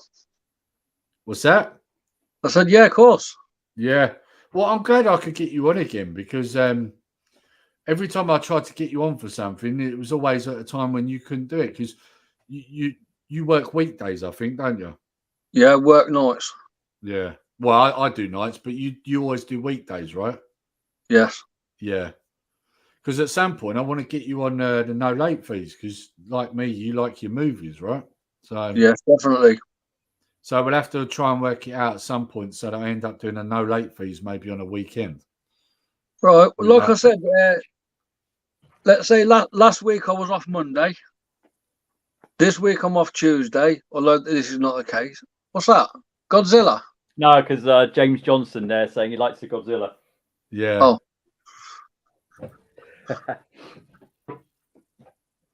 And the next week I'll be off Tuesday, Wednesday the week after that. But definitely weekends is always free. Right. Okay, mate. So at some point I'll get you on for one of the streams, without a doubt, because I know that you like your movies. So this is why I've been trying to work it out at some point. I like the Godzilla ZX Tetlee's got. I'm not much of a football fan, but a big Gojira fan. Okay. The old 70s Godzilla. Yeah. So have you modified your arcade one-up, Tetlee? What's that, sorry? Have you modified your arcade one-up? No, I'm happy with them as they are, to be honest, so far. You haven't put a better joystick in? No, not yet. I might upgrade the joystick in this one. I've got two arcade one-ups now. Have you? So have I. I've got the Street Fighter and the Mortal Kombat 2. Oh, nice. Oh, they're easier to mod, I think, than the ones I've got. Yeah. Why is that? Is it because the joysticks are all more directional? You can put more games on those easier, I think. Oh, okay. Because I've got buttons. All you've got is a start button, yeah? Yeah, I've got on the Pac-Mania one I've got behind me. I might upgrade the joystick at some point to a Sanwa or something. But also I've got the Centipede one, so I might upgrade the rollerball at some point. Nice. Have you seen Fast and Furious? Is it Fast and Furious? Yeah, that's been quite cheap a couple of times now. Is that the same one that's been? Is that the same one that's been an arcade game for a while? Yeah. Yeah. It's a good game. That is a good game. I'll tell you what's been cheap recently as well. Speaking of arcade one-up, and that's the Star Wars one. I think you could pick that up for about 430 quid recently. Yeah. Where from? I can't remember. It was mentioned on the Facebook group. It might have been, what's the toy store? Not Toys R Us. Smith's Toys. I think it might have been there. I didn't know they'd done it. I think it was there. It was a toy store. It's where I bought my my Pac-Mania one, I think. I know Smiths. I know Smiths sell them. It was on Hot UK deal. Smith's Toys. Games sell them as well. Yeah, that's where I got my Centipede from. I only paid 250 quid for Centipede, which I thought was a bargain. It's a nice cab for that. Yeah. What I like about the Centipede cab is the fact all the games play differently to any other system you've got them on because of rollerball and the button layout. Of course, if Nintendo Arcade was on here, he'd be like, "You're swearing. You're talking about one-ups." You can actually get the Ms. Pac-Man you can get for 250 quid in Smith's. The Star Wars one you can get it for 487 on Amazon. I just realised I said Nintendo Arcade, didn't I? Arcade Archive, sorry. Yeah. Correct myself now. Alex. Yeah, he's a purist. He wouldn't go for these one-ups at all. No, he doesn't like that. I talked to him about that up at Crash. Are you both you guys going to what do we call it? Revival. I was looking at it. Yeah, I don't know. Nothing's definite, but I was looking at it. Possibly. Oh, I hope you go. It would be nice to see you because I know you're going, aren't you? Yeah, it'd be nice to catch up with some of you guys up there. What about you, Trev? Me and an engineer friend from work, we said that we was going, but he's waiting to find out whether we get called into work or not. Oh, right. Hopefully the tickets don't sell out. Yeah. I don't think the tickets, I wouldn't have thought they would sell out. I've got a hotel booked already. That was the main thing, I think, for me. Yeah. I won't book a hotel because I don't live far from Warsaw. Oh, right. Oh, that's ideal. Warsaw? Wolverhampton or somewhere, isn't Wolverhampton, that's right. Yeah. Wolverhampton, yeah. Yeah, see, it's quite a hike for me. So one of the things I noticed is the price difference up there. I mean, obviously, I'm closer to London, so everything's expensive down here. When I was looking at the prices, I was like, actually, they're quite reasonable. And then it was like, and then it was like, I wonder how much pints are out that way. I bet they're like half the price you pay down this way. Like, I bet you any money. Cheap down here. Yeah, I bet it is. Most places. Yeah.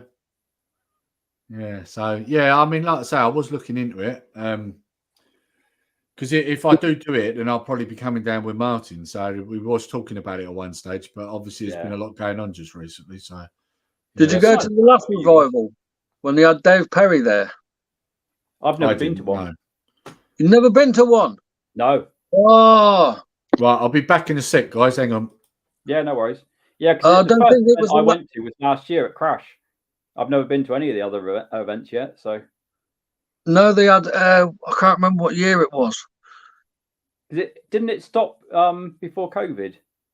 Yeah, but then they had a little one in between where they split it into two. But the one before that, they had Dave Perry from Games Master on there, and he was doing a Street Fighter thing. Ah. On a big 50-inch screen TV. Oh wow. Yeah, cause I think they're just about to start announcing the guests, aren't they? They said on the Facebook thing. Yeah. But yeah, everyone tells me that that's the event to go to. And yeah, it's not too far to me because I know a lot of people like going up to Blackpool, but that's a hell of a trek for me. That is. Yes, it is for us. Like when we went to Leeds, that was the only thing that I've done. When we go to Leeds, I'll walk around the market for a bit, see if I can grab whatever I can grab, and then I've got to get back in the car, mate, and come back home because I can't leave the dog for that long. Oh, right, yeah. It's like a two-hour journey going there, then waltz around for 3 hours, and then it's a 2-hour journey back. Yeah. If traffic's good. Yeah, see, I've got a job these days because one of our dogs has got separation anxiety now, so that makes it tricky. Yeah, mine's getting old, so his bowels and bladder ain't that clever. Oh, I've been there. Yeah, we lost one last year. He was 15, so I know what that's like. Do you ever go down to London Gamer Market? No, too far to go. Yeah, I'm quite tempted by that. Thing is, no one's down this neck of the woods where I am. Doesn't seem like anyway. Well, I'm slap bang right in the middle on Midlands. Oh yeah, well, that's all right. At least you're not too far from anything, though, are you? If you're in the Midlands. No. So Lee's a bit like me. You're sort of arse end of the world a bit, aren't you, Lee? Kind of. I mean, are you over sort of Kent way? Yeah. It's the thing is, I mean, depending on what sort of thing you're going for. I mean, if it comes to things like gaming conventions or you know, say for example, like some sort of toy fair or London Gaming, London Gamer Market's an exception, but I was going to say that's got to be pretty close. Yeah, most things always seem to be like further up north. Like, how many do you always go to Blackpool, or have you? Nah, Blackpool's a mission. I mean, have you ever been up there? No. Oh, right. Main reason being was because the first time anybody round here went was Martin, because I don't drive. So, but obviously that was last year when Martin went, and that was the time when I was still getting over everything that had happened. That's got to be a long old drive from your way. Oh yeah, it's a few hours because I remember Martin saying like it took him a while to get there. Same as like with the arcade archive. So basically, we was planning on originally going in March, and then of course, obviously, I ended up in hospital. And so we kept putting it back. And I remember saying to the lads, look, guys, just go without me because I don't know when I'm going to be ready here, you know. And eventually... The arcade archive, we got arranged between all of us at some point. Yeah, well, eventually, I think it got pushed back to about June. And then they went. And it was... I think it ended up being only Science maybe pulled in. I forget if Martin went or not. I can't remember. But... I mean, at that point, like, I had nerve damage from the op. I was still pretty messed up, like because I was still on the blood thinners. I mean, I know I'm still on them now, but obviously now a year later, I'm in a better place than I was, right? So, I mean, I wasn't even able to lay down and sleep flat. I had to lay sitting up. I couldn't get up. I wouldn't have been able to sit in a car for ages. And at that point, it was looking like I would have had to have gone to the arcade archive by train, which would have been 3.5 hours, and I couldn't have done that on and off trains. It was so at that point I was like, yeah, I can't do it. So I would like to go to something this year because it's the first time I've been able to.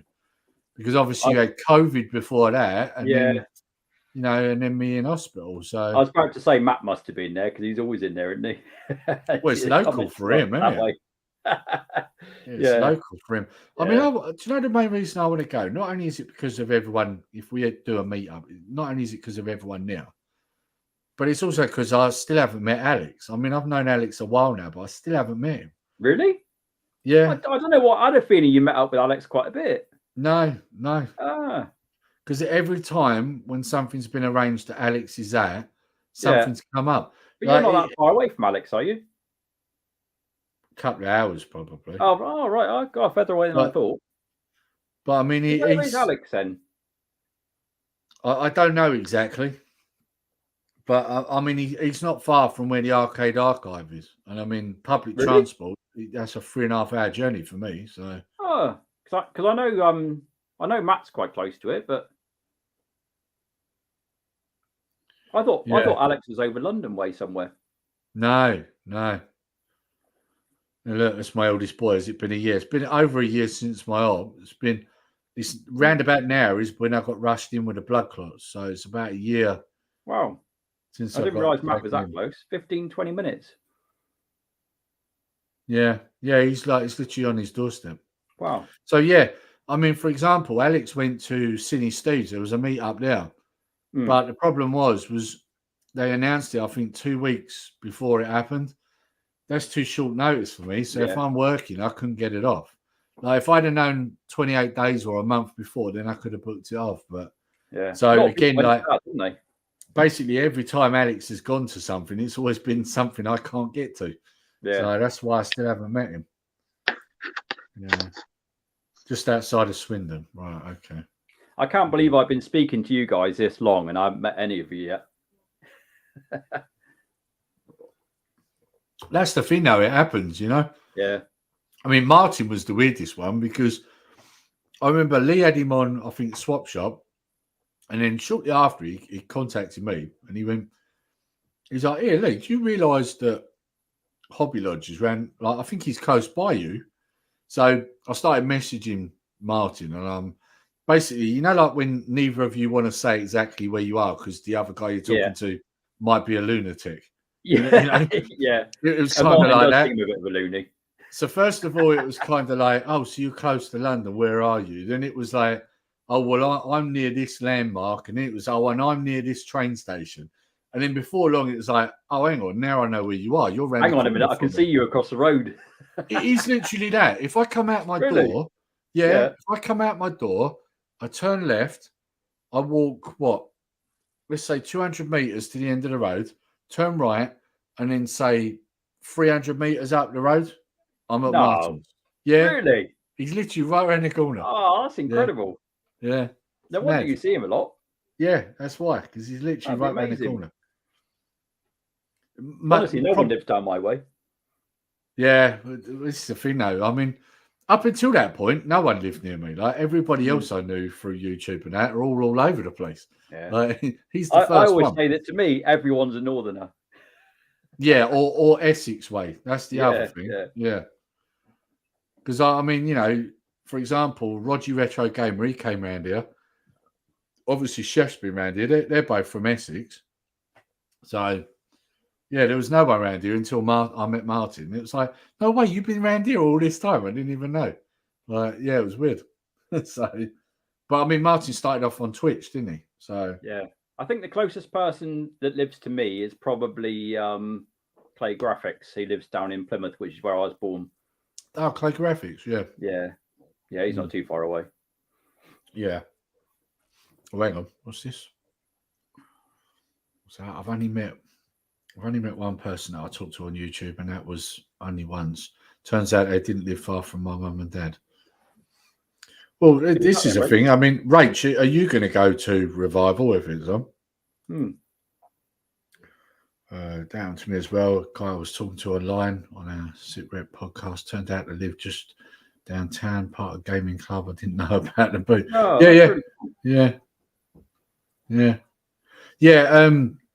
Yeah. What Jim's saying here about his podcast there. That's tabletop gaming, right, Jim? If I remember right, what you're doing there. Is James out in the US, isn't he? Yeah. What about Gaming Grandad? Yeah, that's right. He was in Gravesend. Yeah. It's interesting when you got subs in different countries and that, just to sort of see how different things are there and how they collect stuff and what's common in their countries compared to your own country and such like. Yeah. Gaming Grandad. That's true. I did meet him. He's from Gravesend. I did meet him. Yeah. That ended up being a bit of an awkward situation. That did. What's that? Gaming Grandad. I'm not going to say. It's not my place to. Yeah, fair enough. Yeah. I've never really watched Gaming Grandad. I've seen a video of his once, but that's about it. Yeah. Historical wargaming, miniaturing, and hex encounter, etc. Yeah. There's a club really close to me actually that does sell tabletop gaming. It's like a good social. They're always in there playing games. Yeah. It literally sort of about 3 minutes from my house. Yeah, I mean this year I remember him talking about this on one of Martin's streams. Yeah. Have any of you ever been to Play Expo? No. Where's that? That's normally up in Manchester somewhere. See, all these things are a long way from me. That's the trouble. No, I haven't. I'm trying to think though. Somebody I know has. Is that the one where they announce all like new console games and stuff? No, this is all retro stuff. It's like Revival. Oh right. I'll tell you. I think. Is it Jason Bradbury off the Gadget Show? I got a feeling there's something to do with it because twice I've been there and he's been there. Oh. I've already been to Manchester once, and that was to see Massive Attack. I think it was in concert. Someone I know went to Play Expo, but I can't think who it was. I don't know if it was Martin. Might have been Martin. But what Rach is saying here, yeah. So Revival is in. Revival is in Nottingham. Nottingham. What Revival? Northampton. Wolverhampton, isn't it? Yeah. Wolverhampton. Yeah, and it's the 8th and 9th of June, if I'm right, isn't it? Yeah. Yeah, because I'm going for both days for that one. Oh yeah, well, if you're going to travel up there, then I'm staying at the race course, which is quite handy. So you're right there. Cy and Paul went to Blackpool, so did Martin. But that was Play Expo Blackpool. Yeah. Yeah, I wanted to go to Blackpool, but that's just such a long trek from my way. But yeah, I mean Revival. If that ends up happening, that's Wolverhampton. So. Yeah.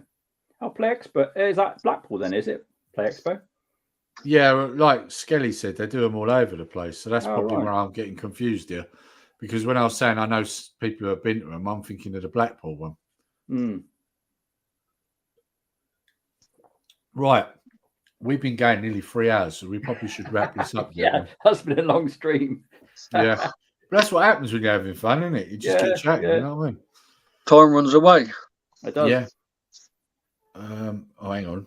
Skelly's still talking. Hang on. Yeah, Glasgow as well. I did do one in Glasgow. Oh, okay. Crikey, that's a long drive. That must be an interesting one in Glasgow. I'd have to fly up there. Yeah. Right. Okay. So, I suppose we'll wrap it up here, guys. You all right with that? Yeah. Yeah, fine. Yeah. Right, we'll definitely have to do this again, without a doubt. Yeah. Definitely got to do this again. But I'll make sure I work it out on a weekend again, Trev, so we can get you on again. Of course. All right. Sundays are perfect for me. Before we go, though, really should do this. Tetlee, what you got coming up on your channel? I mean, at the moment, I'm trying to do like just one upload a week. Yeah. Because I think that's kind of enough on my channel. So I'm trying to rotate it round a bit on systems. So I'll do like 1 week Specky, next week BBC, next week TI-99. So I think it'll probably be Atari 8-bit next week. Wow. That'll probably be it for me. Nothing too exciting. Yeah, what you'll find is if you, I at one stage, I remember when I first started, I thought the best way to do it was to, like, I watched all the big tubers back then. So because they did a video every day, I thought that's what you're supposed to do. And I remember at first I was just chucking videos out left, right, and centre, and then I realised the reason I weren't getting the views was because I was putting too much out. So as you then start doing less, then you notice that people start watching it more because People only watch the last thing you did in most cases.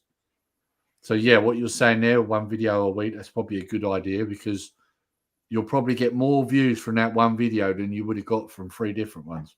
Yeah, See do you what know I mean? what? It's not really any planning into it. It's just that Sundays I tend to play a lot of games because it's my day off. So I'm quite in a chilled mood. So I come up and play a few games, and now and again there'll always be one like today when I discovered that Fruity Freddy, and I just thought, oh, I'll do a video of that. Yeah, I haven't watched that one yet. It's in my watch list. It just the name cracked me up. Yeah, I'll have to check that out. I like what Skelly's just put here. Thanks for the company. That's all right, mate. Yeah, I'm glad actually that he's given you something to watch while you're in. It's good to have everyone on. Yeah. Talk to everyone. Yeah, because that's the thing. I haven't spoken to Rach for a long time either. About what we do one week. Yeah. This is it. So what does James Johnson do on his channel? Well, what he was saying was he's got a podcast for tabletop gaming. Oh. So. Oh, okay. Oh, fair enough. Yeah. Yeah. Yeah. So if you're into your tabletop gaming, like what he was saying earlier, because he was saying about, I think he said War. Hang on, where was it? I've lost it now. He was saying about what type of tabletop he does. Trying to find it now. Historical war gaming, miniatures, and hex and counter, etc. Yeah. So if you knew any of them, then he's your guy. What's that? Noah Skelly, and one a week. I mean, great stream, guys. Yeah, cheers. I mean, like I say, I like doing these because you never know where the chat's going. So it's pretty good. Trev, I did think it might be a bit too close to the other stream we did with the Micromaniacs, but actually I've enjoyed it. Yeah. Well, it's different, isn't it? I mean, Micromaniacs, microcomputers, and this is just talking random shit. crap. Yeah. So, Trev, what you got coming up? Not a lot really. I've given up a bit on YouTube. Have you? Yeah. How comes? It was just the same old stuff, just showing games that I picked up. Just boring. I didn't seem like the action star or anything. You know, I want to be Arnold Schwarzenegger, but I'm not. So this just ain't for me. Well, the thing, I mean, I get what you're saying. I mean, occasionally I do pick up videos here and there, but there are channels that literally that's all they do. And I think really what you know, if you are just picking stuff up just to show in a video, you got to start questioning why you're picking it up. Are you just picking it up just to do a video, or are you picking it up because you actually want it? You know. And what I found over time was I started to realise, well, what am I doing here? I'm literally just going, got this, I got this. Yeah. You know, and that was when I realised, well, hang on a minute. You know, I love my film, I love my comic books, I love my collectibles. You know, I know a lot of things about films. Why am I just going, I got this game and I got this game? Just do other stuff. And that's why, for example, even with this, you know, we're just sitting on here and we're just talking. But the point is, it's better than me just sitting there going, I got this and I got this. You know, everybody's doing that. Stuff is a really easy and addictive thing to get into, though, isn't it? Just chasing stuff. Because I always try and, well, especially lately, I've tried to kind of stop collecting to a point. I mean, I'm still always looking for things. For instance, TI-99, I'm always going to be looking for more games because there's a lot I would like to have which I haven't got. Yeah. But when it comes to Specky and the other systems, I kind of think I've kind of got plenty now. I've pretty much got all the games I want to play and then some. So I've got a lot to play which I haven't even played yet. So I think there's no point me building up more games there if I'm not even played the ones I've got. I've slowed right down on my games because, I mean, don't get me wrong, I've just recently picked up a few PS2 games, but other than that, I've not really picked up anything. When I picked up Spectrum games recently, they were all digital because I don't want the clutter, you know. There's no point collecting stuff if you're not playing the stuff you've already got. I mean, otherwise you just end up with a huge backlog of stuff which you think, oh, I must play those.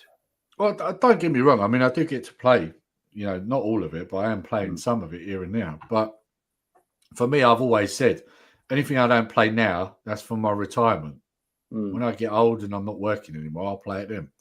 You know, so, but the thing is, I mean, like, a lot of my pickups now are me replacing DVDs with Blu-rays, you know, and comics, collectibles. You know, I have other interests other than just games. And that's the thing, like I've said many times before, my channel was always meant to be about pop culture as a whole, you know, movies, games, collectibles. It wasn't ever meant to be just games. But the problem is you kind of fall just into one thing. And also COVID, you know, you couldn't go and watch films. There was nothing new coming out. You know, it was difficult to go out and look for new comics and collectibles. So you fell straight into gaming because that was something you could do. So this is why now I kind of branched out. I do all sorts now because I think having a varied channel is quite nice though, because you do your collectible figures and you do your gameplay and what have you. My collectibles I had to do separate because it did kind of mess things up. But it's a good idea that you link it together though. Yeah, I mean, even with the movies and the gaming, it does cause problems because I do have people. I'll have people sub for one thing, and then you release a video on movies, and then they unsub. Oh, you know, right. it does cause problems. But at the end of the day, like I just think, well, that's what I want to do, so fuck it, I don't care. Like you know, that's the way I see it. Like you know, I'm not. What doing about yourself, Trevor? Do you do gameplay videos as well, or do you just concentrate just on pickups only? Just pickups. Oh, yeah. Have you ever tried doing gameplay vids? No. Oh, you should do. Yeah. To me, they're the most fun ones to do. Or even you know, do videos where you're talking about a game or you're talking about a movie or whatever. You know, just do stuff like that as well. Do you know what? My gameplay vids don't do that well, but I really enjoy doing them. They're the ones I enjoy the most. Yeah. I'll have to give that a go.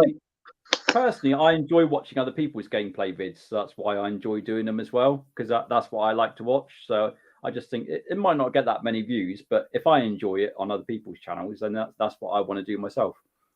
So sometimes some of my least watched videos are the ones that I really enjoy doing. Like, for example, you've got to have fun with it, haven't you?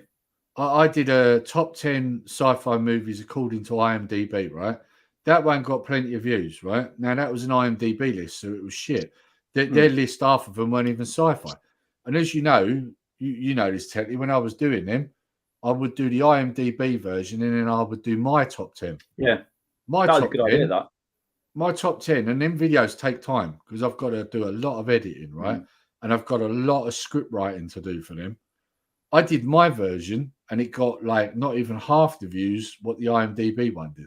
Oh, really? I was gutted. Yeah, I was gutted. Yeah, I liked your versions better than the IMDb ones. Yeah. But this is what I mean. I kind of, for myself, I kind of enjoy a lot of the videos I enjoy aren't the most popular videos anyway, if you know what I mean. Yeah. So that's all I want to do in my channel is I want to do stuff which I enjoy watching. So it doesn't really matter if it's not that popular. I you know, that as long as I'm satisfied with it. Yeah, it's important you enjoy what you're doing. It's important. That is definitely a major factor. What you got to remember is that when most people are watching YouTube, they're not watching you because you're an expert or whatever. They're watching you because they're invested in you. So if you're having fun, then they're having fun. Yeah. All right. I've got to go now, fellas. Okay. Yeah, me too. We'll end it here. here. Give a game good to go, mate. Honestly. Great having a chat with you. All right, I'll see you later, okay? Yeah, catch you later, guys. Cheers for jumping on. Thanks for coming on, Trev. Bye, everyone in chat. Right, let's get with the ending, shall we? Right. Right, guys, thanks for coming on. Cheers, Tetlee. Appreciate it. Yeah. See you later, guys. Cheers all. Thanks, everyone. After a quick run around, the first thing we did was encounter Hobby Lodge here, taking on Retro Baited Arcade Plus. Things really started to heat up on the bonus stage. As you can see here, we have Retro Baited really concentrating, does not want to get felled by these balls. Here we go. He's really concentrating. Oh no, there we go. Fell by a ball. Can the Hobby Lodge do any better? Now, Martin is a seasoned veteran of bouncing one's balls on the Amiga. He's very practiced in the art of ball bouncing, especially passing them back with a little paddle there. He loves doing that. So as we can see, he's much more accomplished at this than Retro Bait was, and he's doing very well. And it's all over for Martin too. Excellent. Creamy nuts here. This is good. That's Salty nuts. Salty nuts. You do know that now you said that, Scott, that's going to get clipped out of this. You know that. Wow, yeah. Get some magic wood. Then they've got trees everywhere. They can Magic go in wood.